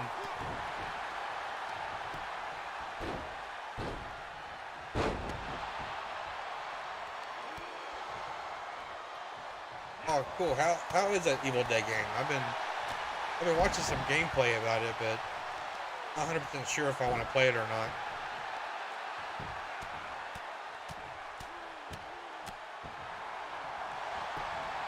Stone Cold going for a pin attempt after those head strikes. It wasn't enough.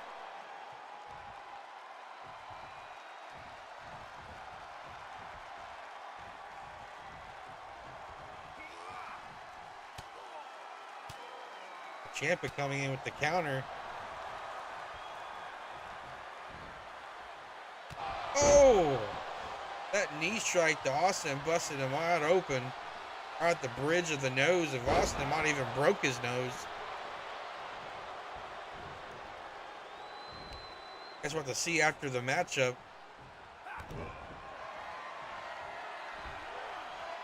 Oh, fairy tale ending. And that was enough to take down Stone Cold Steve Austin. Tommaso Ciampa coming out as the winner tonight. Here is your winner, Tommaso Ciampa! After that matchup, I'm really surprised that Ciampa was able to take down the Rattlesnake. But it wasn't easy. It wasn't an easy task. By no means.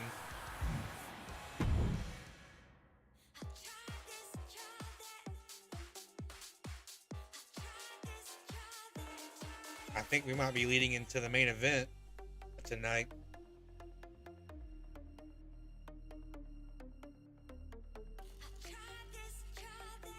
So the game is really good and worth getting? Okay.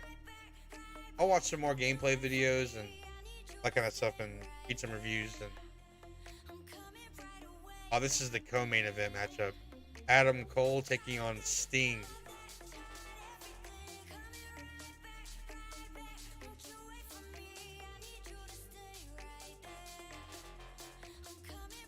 Of course, I'll have to wait for it to load.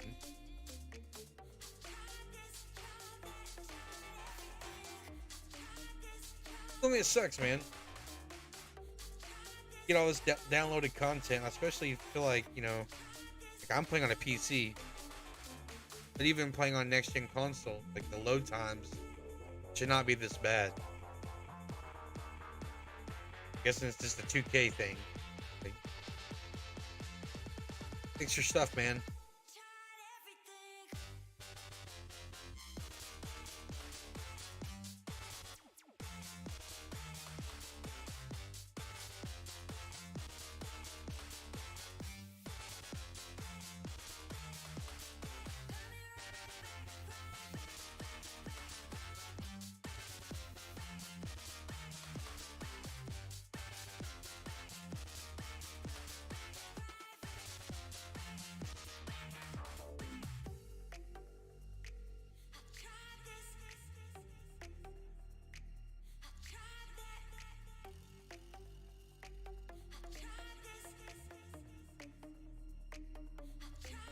the UE was really good. Um, I'm really anxious to see, because I know that Roderick Strong been trying, like he requested to get out of his contract to be released. I'm guessing because, I mean, all his buddies are over at AEW making a name for themselves again, kicking ass. Sure, he misses out, and now his wife's over there too. I'm sure that's why they denied his release, because they knew what was going to happen. They know he's going to go over there. And just, it's inevitable, dude. It's going to happen. He's going to go over there. Go. They're trying to make him a mockery now.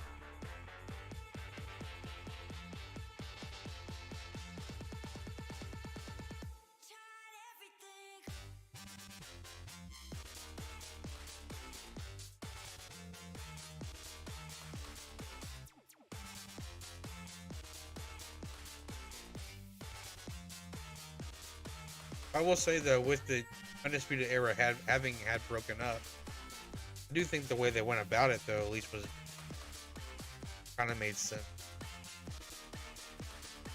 I don't think it should have caused issues between the other members.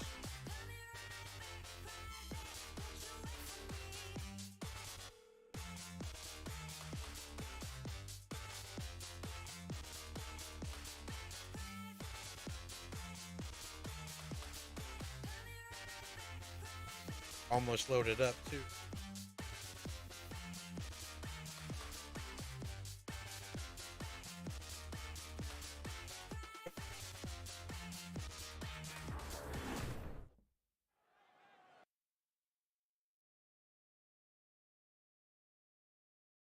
Crash. God. The game just crashed.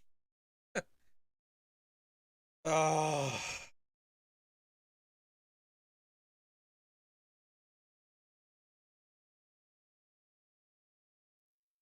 Gotta love when that happens.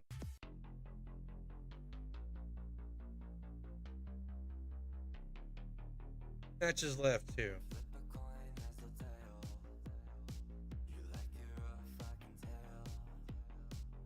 It'll take a minute. Sucks.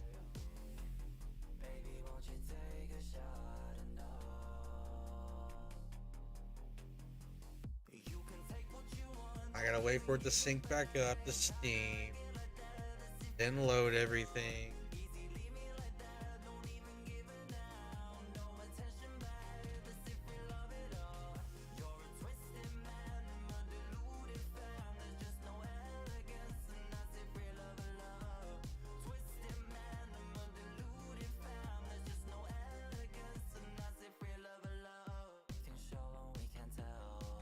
I haven't had that many crashes in my game, but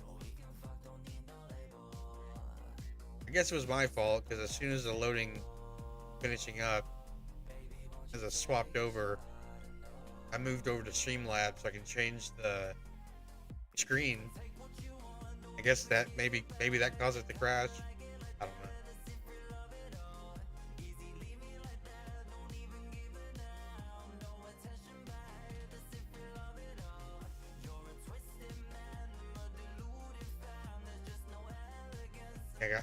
I gotta wait for Cloud to upload everything. Damn it, man. I think it's about to go. Okay, now it's loaded. Slowly but surely getting back. Something that sucks though when it comes to 2K22, it seems like whenever you universe mode drops out, you go back in, it acts like you never even started it, or you never started the show. I have to like go through, like re-simulate the winners, all that stupid. Sometimes it changes the matches. Like it'll throw matches together that weren't even there. Just there's still a lot of issues they need to work on.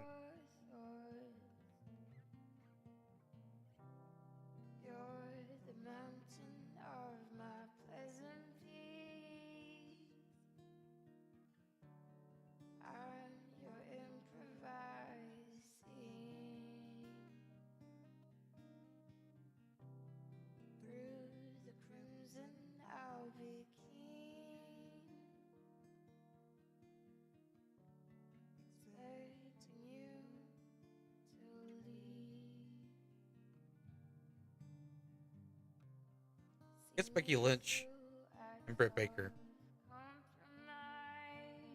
Not a dream.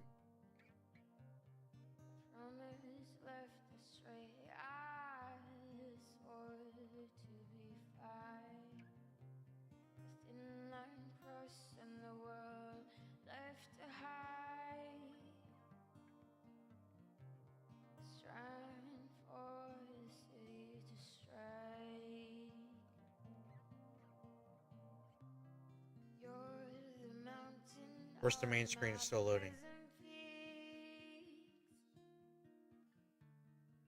Picture's covering him. I'm still getting the spinny circle.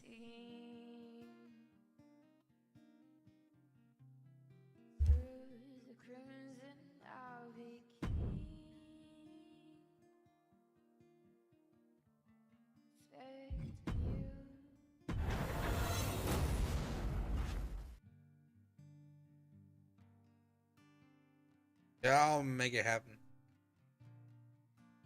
Eventually.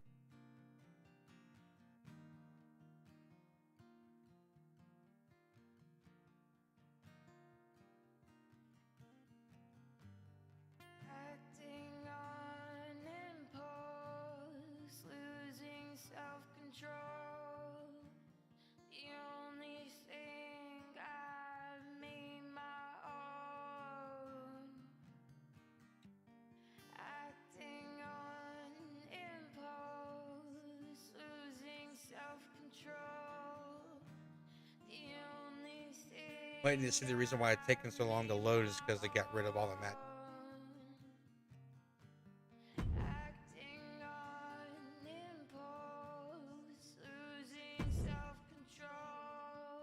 It's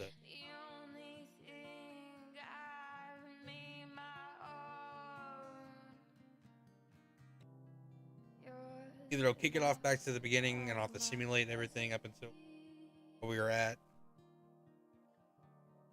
Or actually saved everything.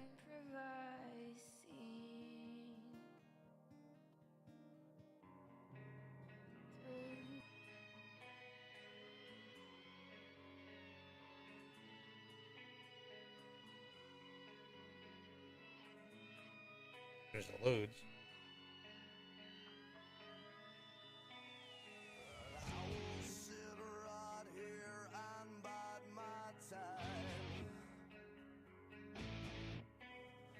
As long as it takes to get what's rightfully mine.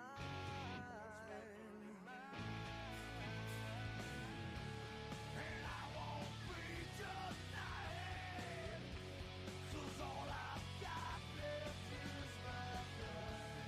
And I will ride. Take your time, okay? Break it out, break it down, break it rules, break it ground. Like a chance, now it's gone. A new day, a new dawn. That's the thing, man, about PCs. You can do a whole lot more. Even in like the settings, there's a lot more graphic settings you can change and stuff.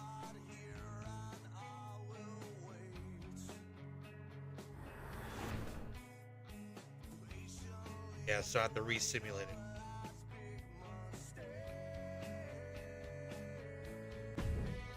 Dragonov 1. Swerve loss. Sadly. What was it again? Was it Legato? Yeah, Legato won. Keith Lee won. This match wasn't even there.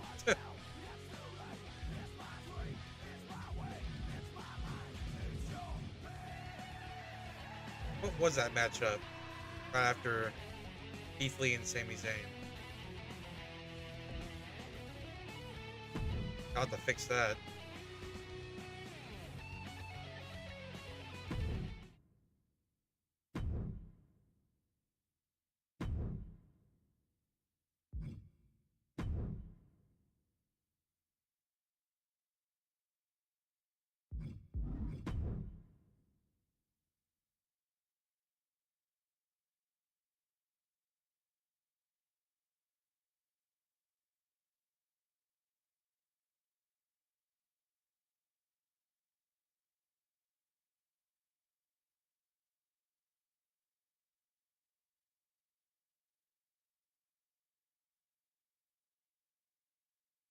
Austin Undertaker. That's who.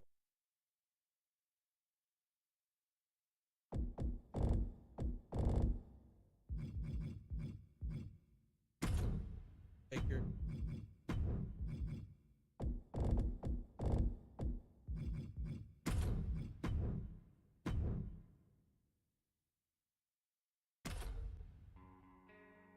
Like that. Come back to victory.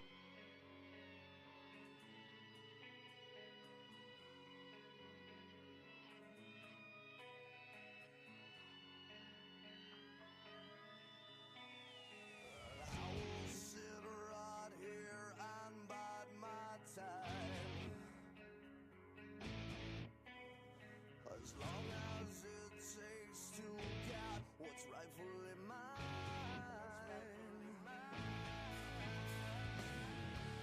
And I won't be denied. 'Cause all I Gotta wait for the look.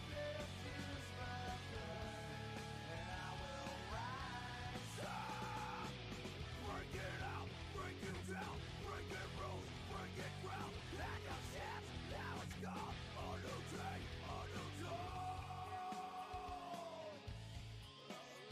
In the circle. I'll sit right here and I will wait. Patiently for your last I need to delete it. I accidentally deleted the match. That was kind of pointless. I'll add that back to the main event.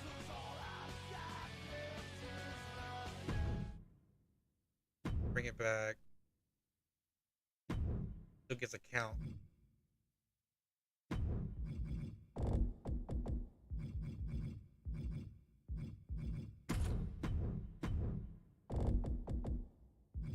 This time I will not delete.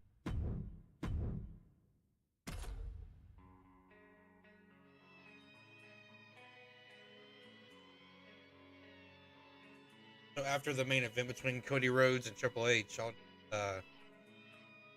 simulate that matchup and give it back to Cross. So that Win can add to his power rank. here and bide my time. As long as it takes to get what's rightfully mine.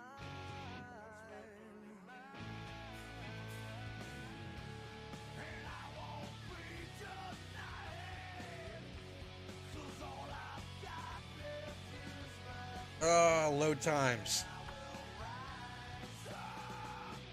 break it out, break it down, break it. I feel like even with my PC, there should be no reason why I have this many bad load times on my PC.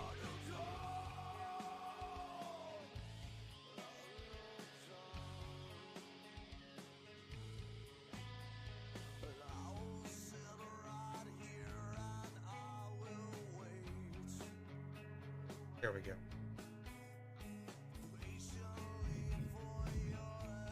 So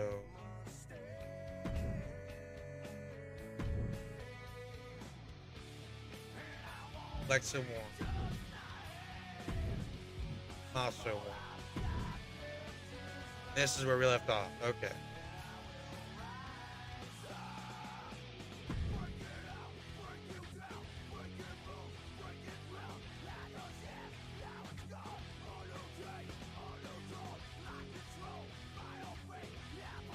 So now we should be back to normal.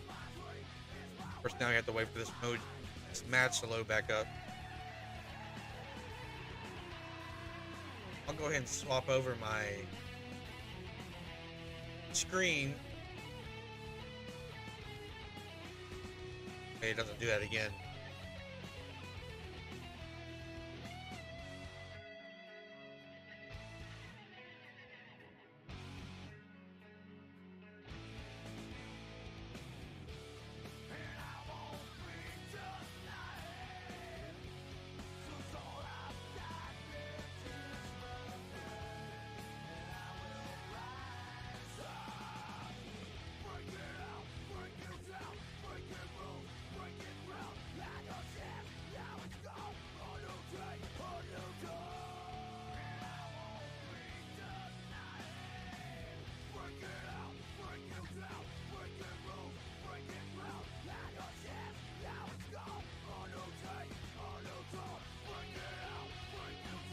Guess while I wait, it's perfect time to take a piss break if you gotta take a That's exactly what I'm gonna do, so I'll be right back.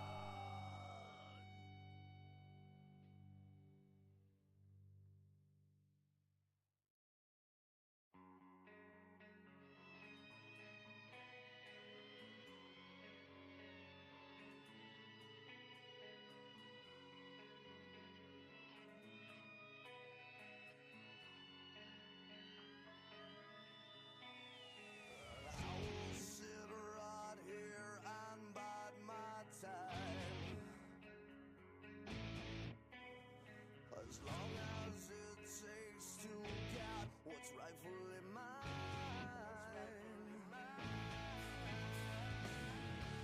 And I won't be denied, 'cause all I've got left is my pride. And I will rise up, break it out, break it down, break it rules, break it ground. Like a chance, now it's gone. A new day, a new dawn.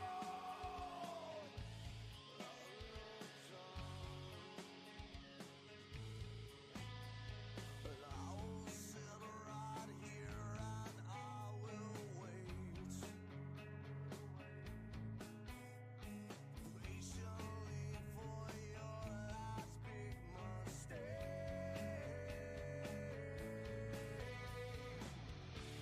And I won't be denied, 'cause all I've got left is my life. And I will rise up, break it out, break it down, break it rules, break it ground. Like a chance, now it's gone. A new day, a new dawn. Like control, my own fate. Yeah, for you, it's too late. It's my dream, it's my way, it's my mind, it's your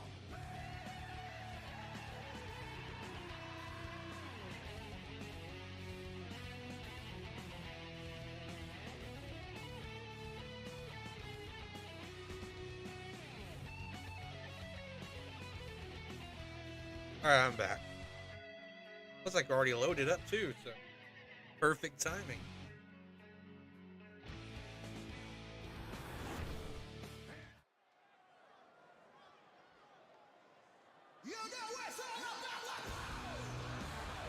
Here comes Adam Cole, baby.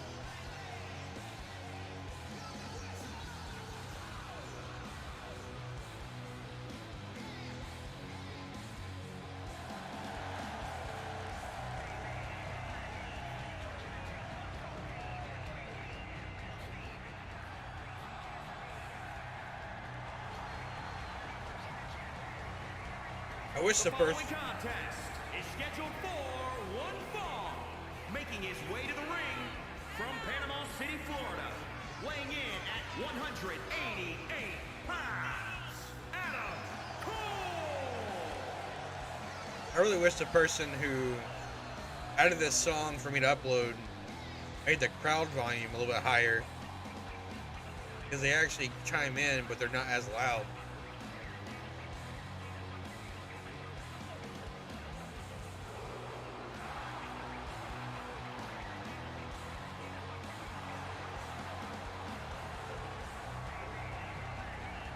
Yeah, I love this version of Adam Cole.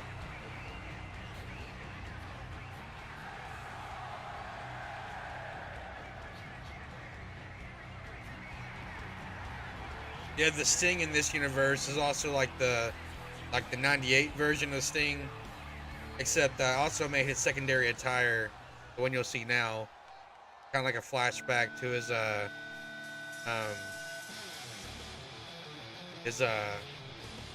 surfer gimmick. And his opponent from every man's nightmare. Weighing in at 261 pounds, the Icon.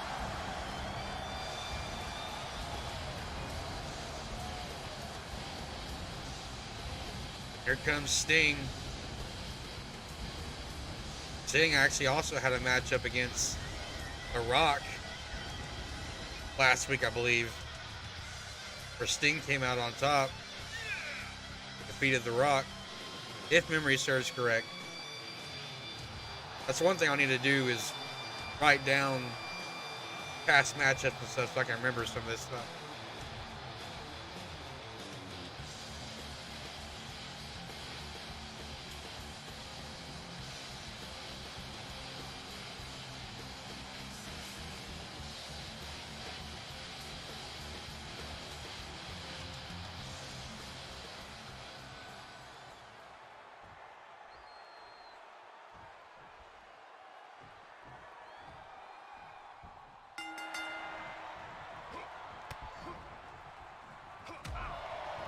Sting coming in with those flurry of strikes that we all know, chops and elbow strikes.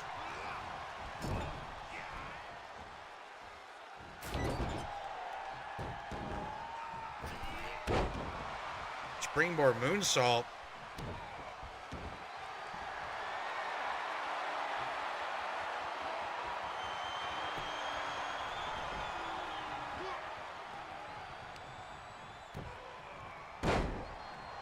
Adam Cole just taking complete control over Sting right now. Dropping the load down. Was that the move that D'Lo Brown had? The low down?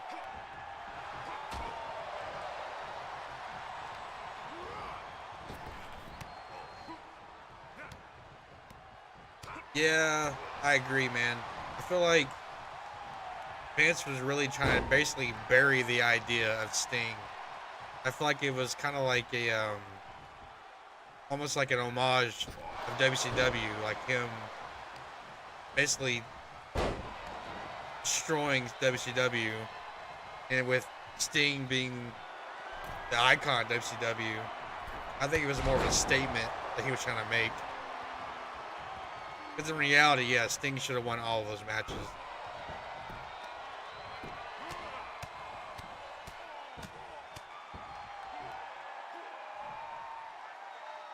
Ooh. Double elbow right on the bridge of the nose of Adam Cole.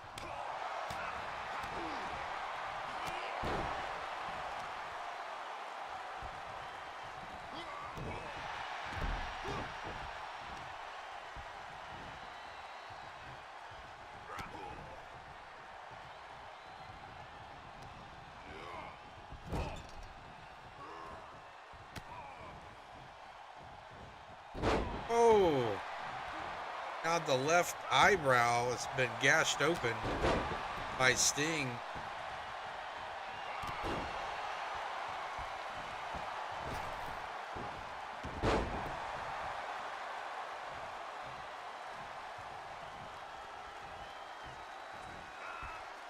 Oh, strong suplex by Sting.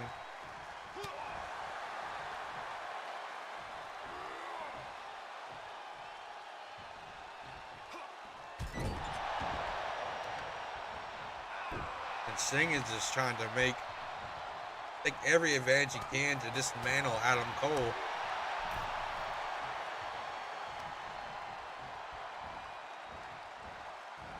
But Sting is just showing you the technical side of his repertoire.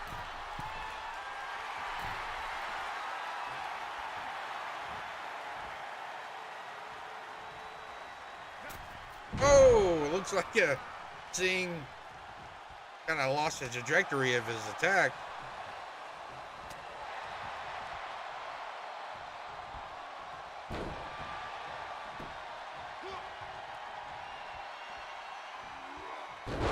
Oh.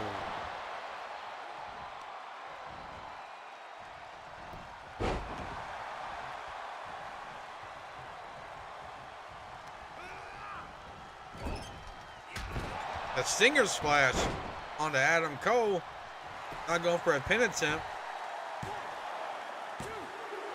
Now only a 2 count by Adam Cole Baby.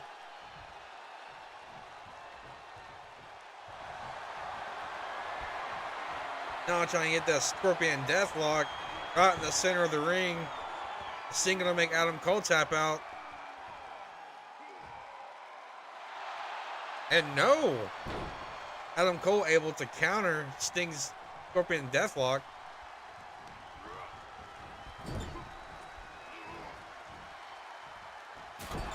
And a strong chop.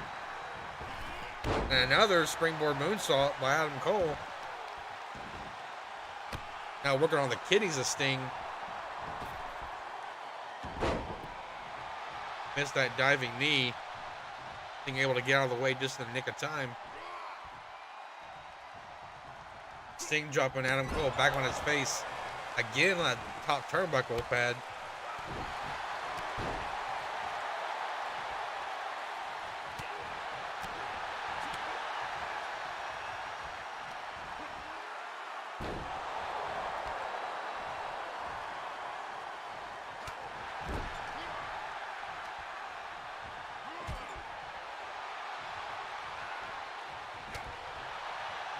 Adam Cole able to counter. Gotta shift this momentum back into his favor. Into a backbreaker. Or backstabber, I'm sorry.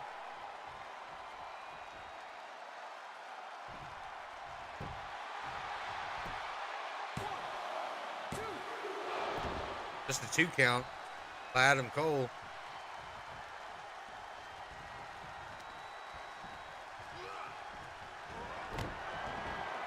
I think he's trying to call in for the last shot, and he gets it right on the target of back of Sting's head.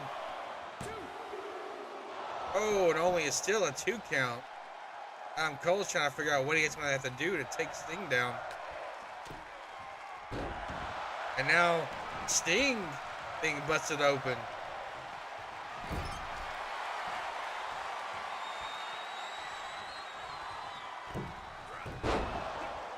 Not sure what Adam Cole was trying to accomplish, but he definitely missed his mark.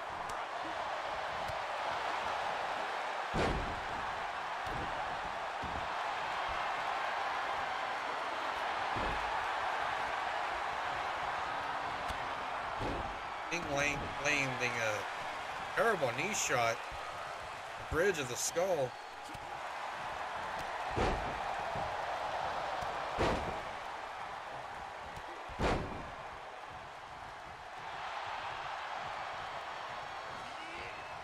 I thought Sting might be trying to set up another Stinger splash, another face.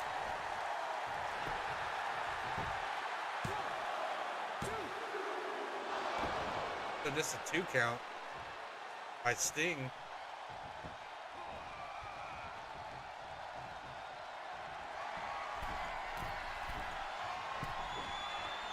I think after that last time Sting got on the top rope, I think he's changed his mind by using that as a momentum shift since it didn't help him out last time.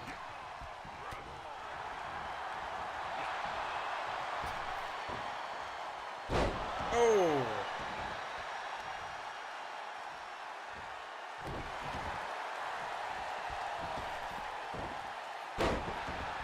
Adam Cole finally delivering that falling knee drop to the face of Sting. Hoping to continuously open up that cut. Forehead of Sting.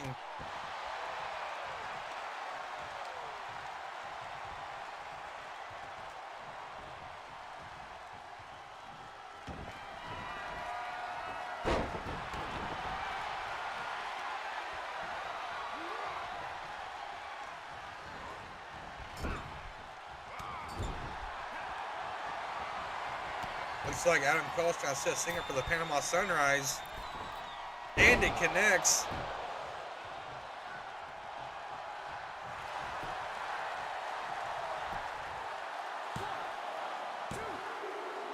Adam Cole is able to take down the Icon Sting, the Panama Sunrise.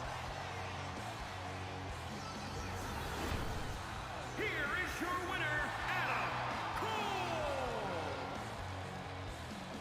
Adam Cole baby showed up today to put in the work to take down the Icon known as Sting. It's not Smackdown.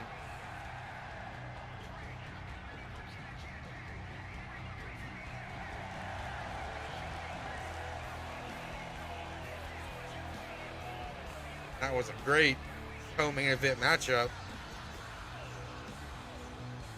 We now roll into the next one, the final main event.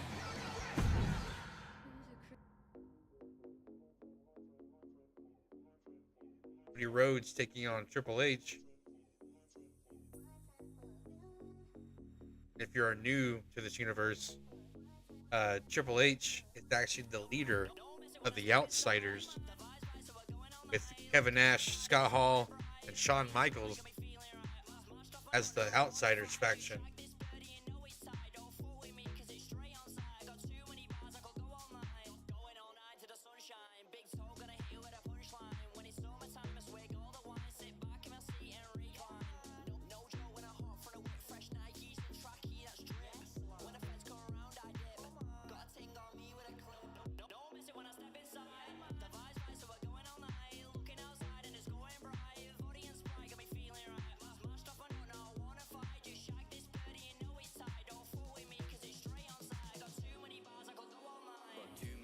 I could go all night, still be shutting down stage on a show all night. I remember them days in the cold all night. Now my G's in the rave up in black and white. Big toe loves that body and Sprite. Me and nobody that still be polite. Chat band on my name, I'm ready on site. Cause when I'm on the mic, I'm flowing just right. Rolling out loud so much, I need pacing. Pouring out Bex, I X with me raving. Big toe wicked, they know what's playing. Shorty don't keep tell me what you're saying. Bringing that vibe to mine, no complaining. Shorty go down with no hesitation. If I'm on road on any location, got it on me, I can't get complacent. I know I ain't waiting, the ting got brandished. Smacked in the block, mask on like a bandit. The spent one Swedish, the other one Spanish. An innocent one and the other got malice. Jake's hit lights, I'm leaving man stranded. The whip just vanished, no brakes, we've landed. I see a bike crash, I'm sure that this Candice me and toe when I beat and we're cooking a madness. Don't miss it when I step inside. The vibe's right, so we're going all night. Looking outside and it's going bright. Body and Sprite got me feeling right. Smashed off, I know now I wanna fight. Just shag this birdie, you know it's tight. Don't fool with me, cause it's straight on side. Got too many bars, I could go all night.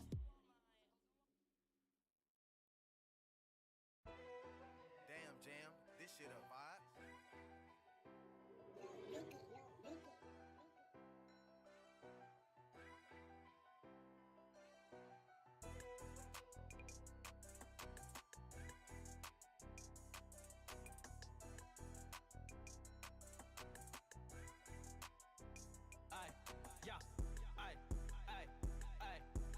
When I do my dance, then you know this shit bangs. I be making all these bands, don't wanna shake your hands. I come from a place where people understand that I either die a legend or die in prison. Hey, when I do my dance, then you know this shit bangs. I be making all these bands. Alright, and I'm back. Sorry. Hey, I come from a place where Yeah, Cody Rhodes going for Cody. Okay. legend or die in prison. I be The night Big Show was forced to knock out Dusty Rhodes. license, but I always stay Uh, don't use no brakes. It's a very vaguely. Very vaguely. your best decision. Fucking everybody in the city is my mission. Got your bitch in Is this during the time when did a lot of shit I can Cody Rhodes and Dusty Rhodes, or Dustin, formed the little tag team before he became Stardust? many bars in this bitch you think it's written. I just freestyle, yeah, my shit be never missing. I can slip up even when I'm drifting. I don't trust any of y'all, bitch. You should keep your distance. When I do my dance, then you know this shit bangs. I be making all these bands, don't wanna shake your hands. I come from a place where people understand that I either die a legend or die in prison. Hey, when I do my dance, then you know this shit bangs. I be making all these bands, don't wanna shake your hands. Hey, I come from a place where people Looks like we're ready to go. that I either die a legend or die in prison. I am no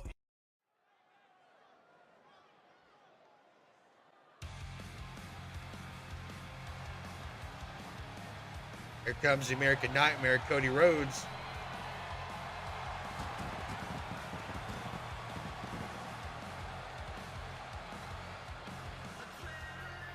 The following contest is scheduled for one fall.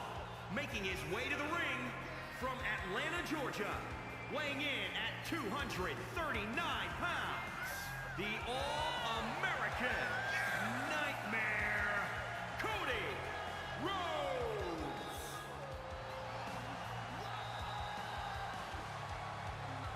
And this is Cody Rhodes' debut matchup here at WWE. As he's set to take on Triple H, leader of the Outsiders.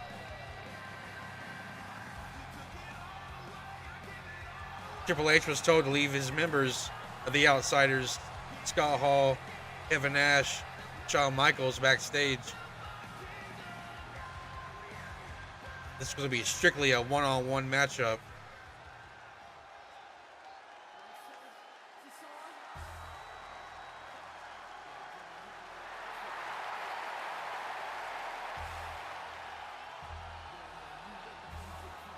Here comes the cerebral assassin, Triple H.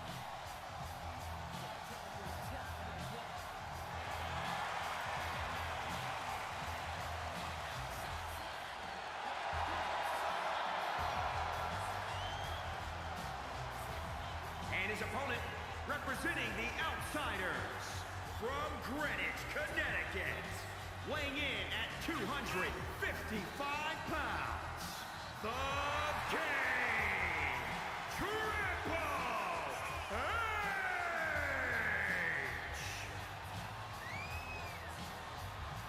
And for those who are also new and don't know the backstory, Triple H actually coerced and was able to pull Scott Hall and Kevin Nash away from the NWO, leaving Hogan all by himself, which in that turn of events through the creation of the Outsiders here at WWE.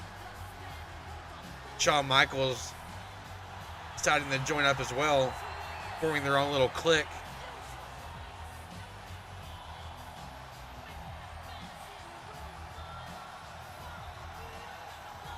The Shawn Michaels I used is the base end game.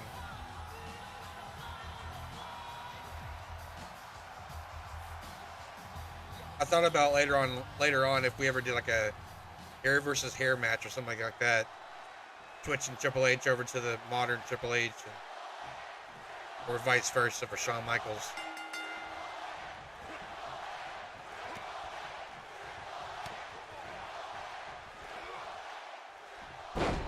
The fans are actually, seems like they're pulling for the leader of the Outsiders, Triple H, for this matchup.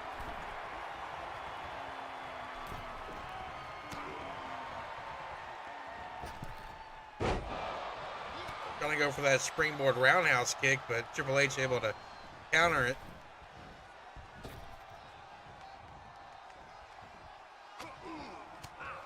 Oh, no, they didn't, dude. They didn't give a damn.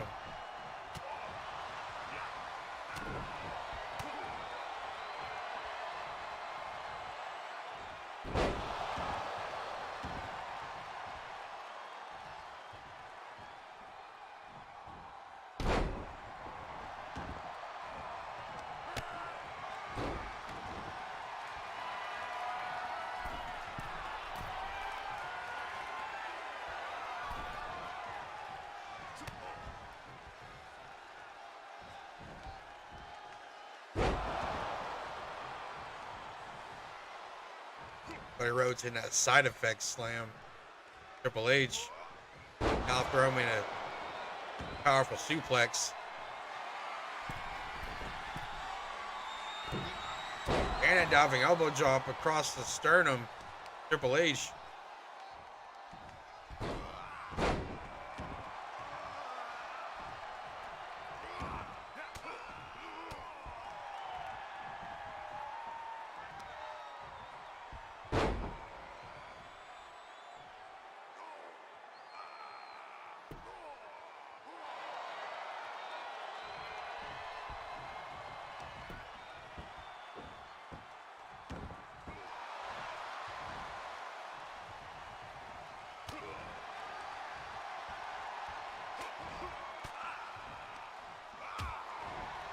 The attire is actually, it's somewhere in the CC.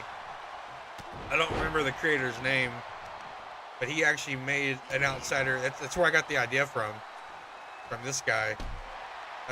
He made an Outsider gear too for Shawn Michaels. So I was like, why not just make them an entire faction? So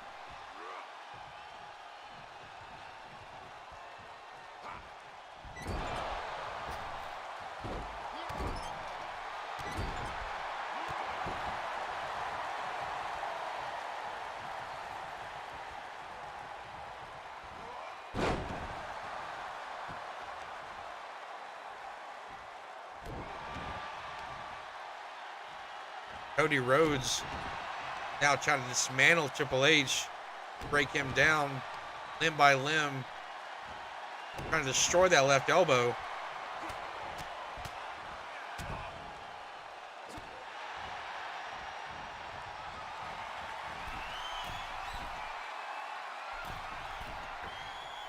Oh, flying moonsault into a pin.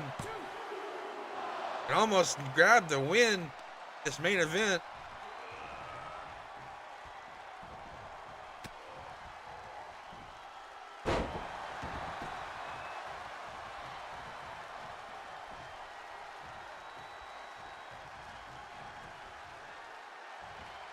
Ooh.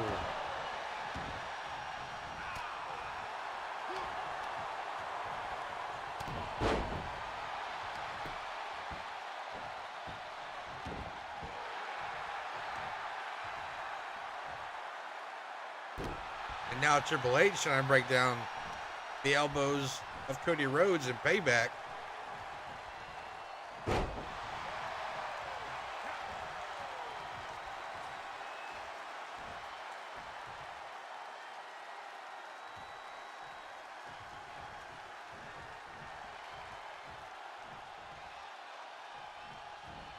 Oh. Triple H is holding Cody Rhodes upside down for a extended amount of time, and that blood rushed to his head.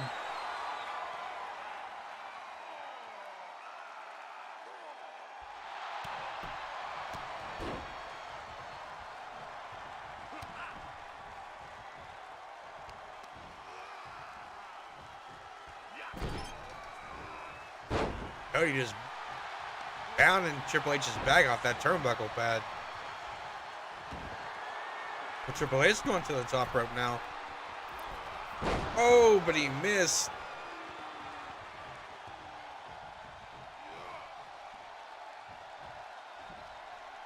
Oh, almost thought that he was going to reverse it into a crossroads.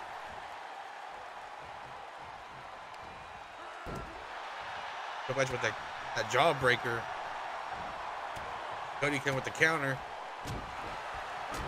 That was a flurry of punches to Triple H into a side effect.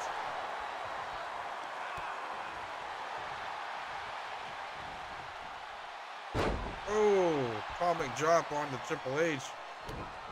And now Triple H's head seems to have been busted open by that kick from Cody Rhodes.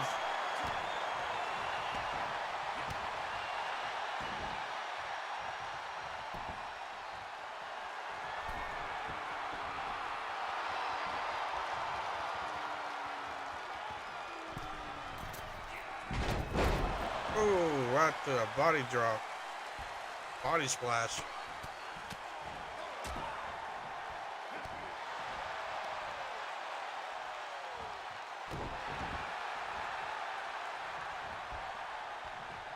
Oh, so Big E's your Money in the Bank holder? Nice.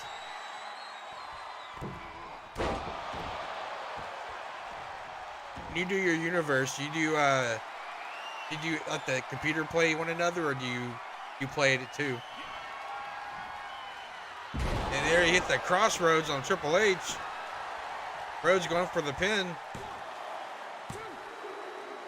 Oh, almost a 3 count.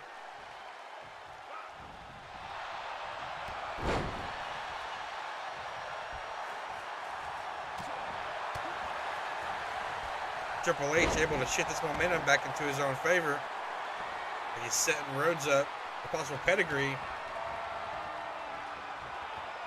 And it connects. Going for the pin attempt.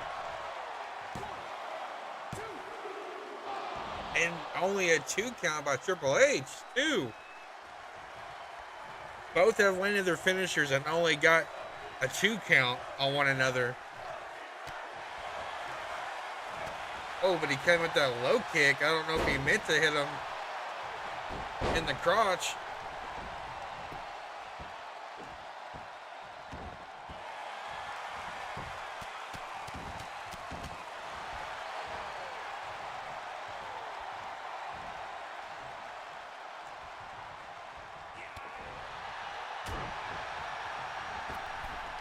Oh! With the Cody cutter off the springboard. Surprised he didn't go for a pin attempt, but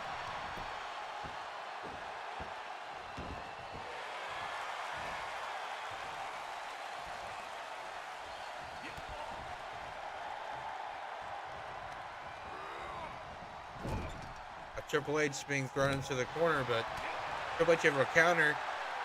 Hit him with the spine buster. Going for the pin. It might be too close to the ropes, though. It didn't matter.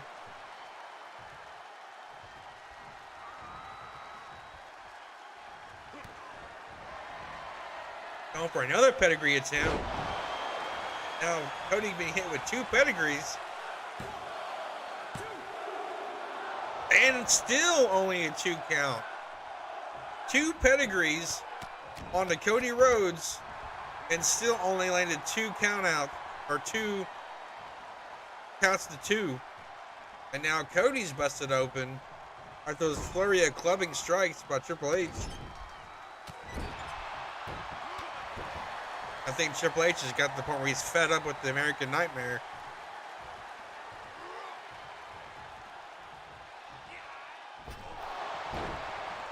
It's bouncing off that top rope. Triple H going into more strikes. Gotta be wondering, what else do I have to do after 2 pedigrees? Hoping that elbow drop was going to do it. And still only a 2 count.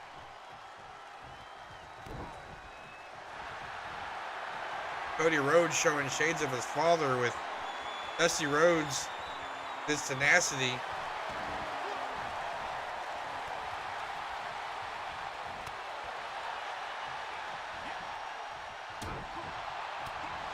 Looks like Triple H might have 2 cuts on his face.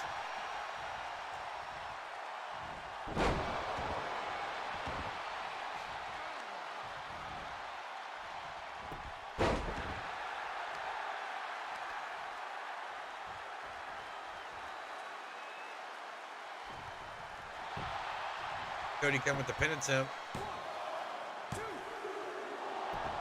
Just a 2 count.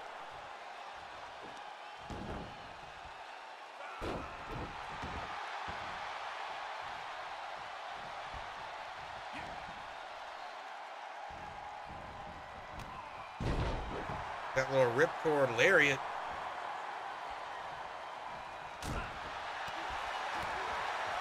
Cody just coming in trying to weaken Triple H now. Triple H with the counter at the knee strike.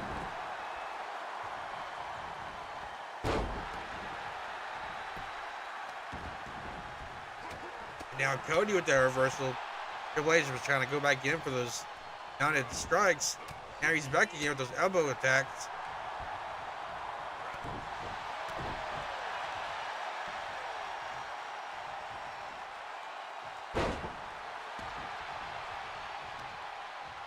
Now Triple H is trying to work on every leg and arm Cody Rhodes.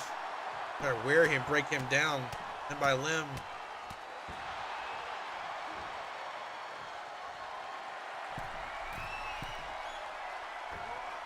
And a third elbow drop onto Cody.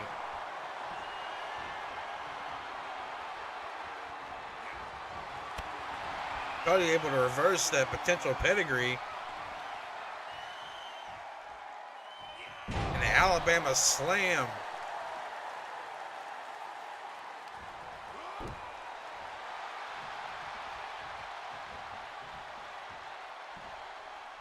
Oh.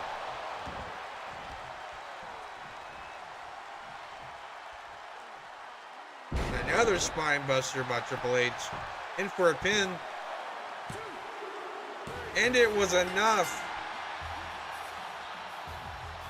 Triple H in the main event coming out on top as the winner, taking down Cody Rhodes.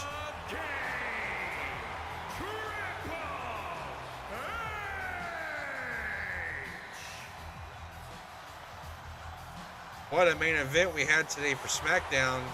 With Triple H taking down Cody Rhodes, showing you why he is the cerebral assassin here in the WWE. But on that note, we're going to end the show here. I'll be trying to bring Saturday Morning Slam tomorrow. On top of that, awesome, or not tomorrow, maybe tomorrow evening.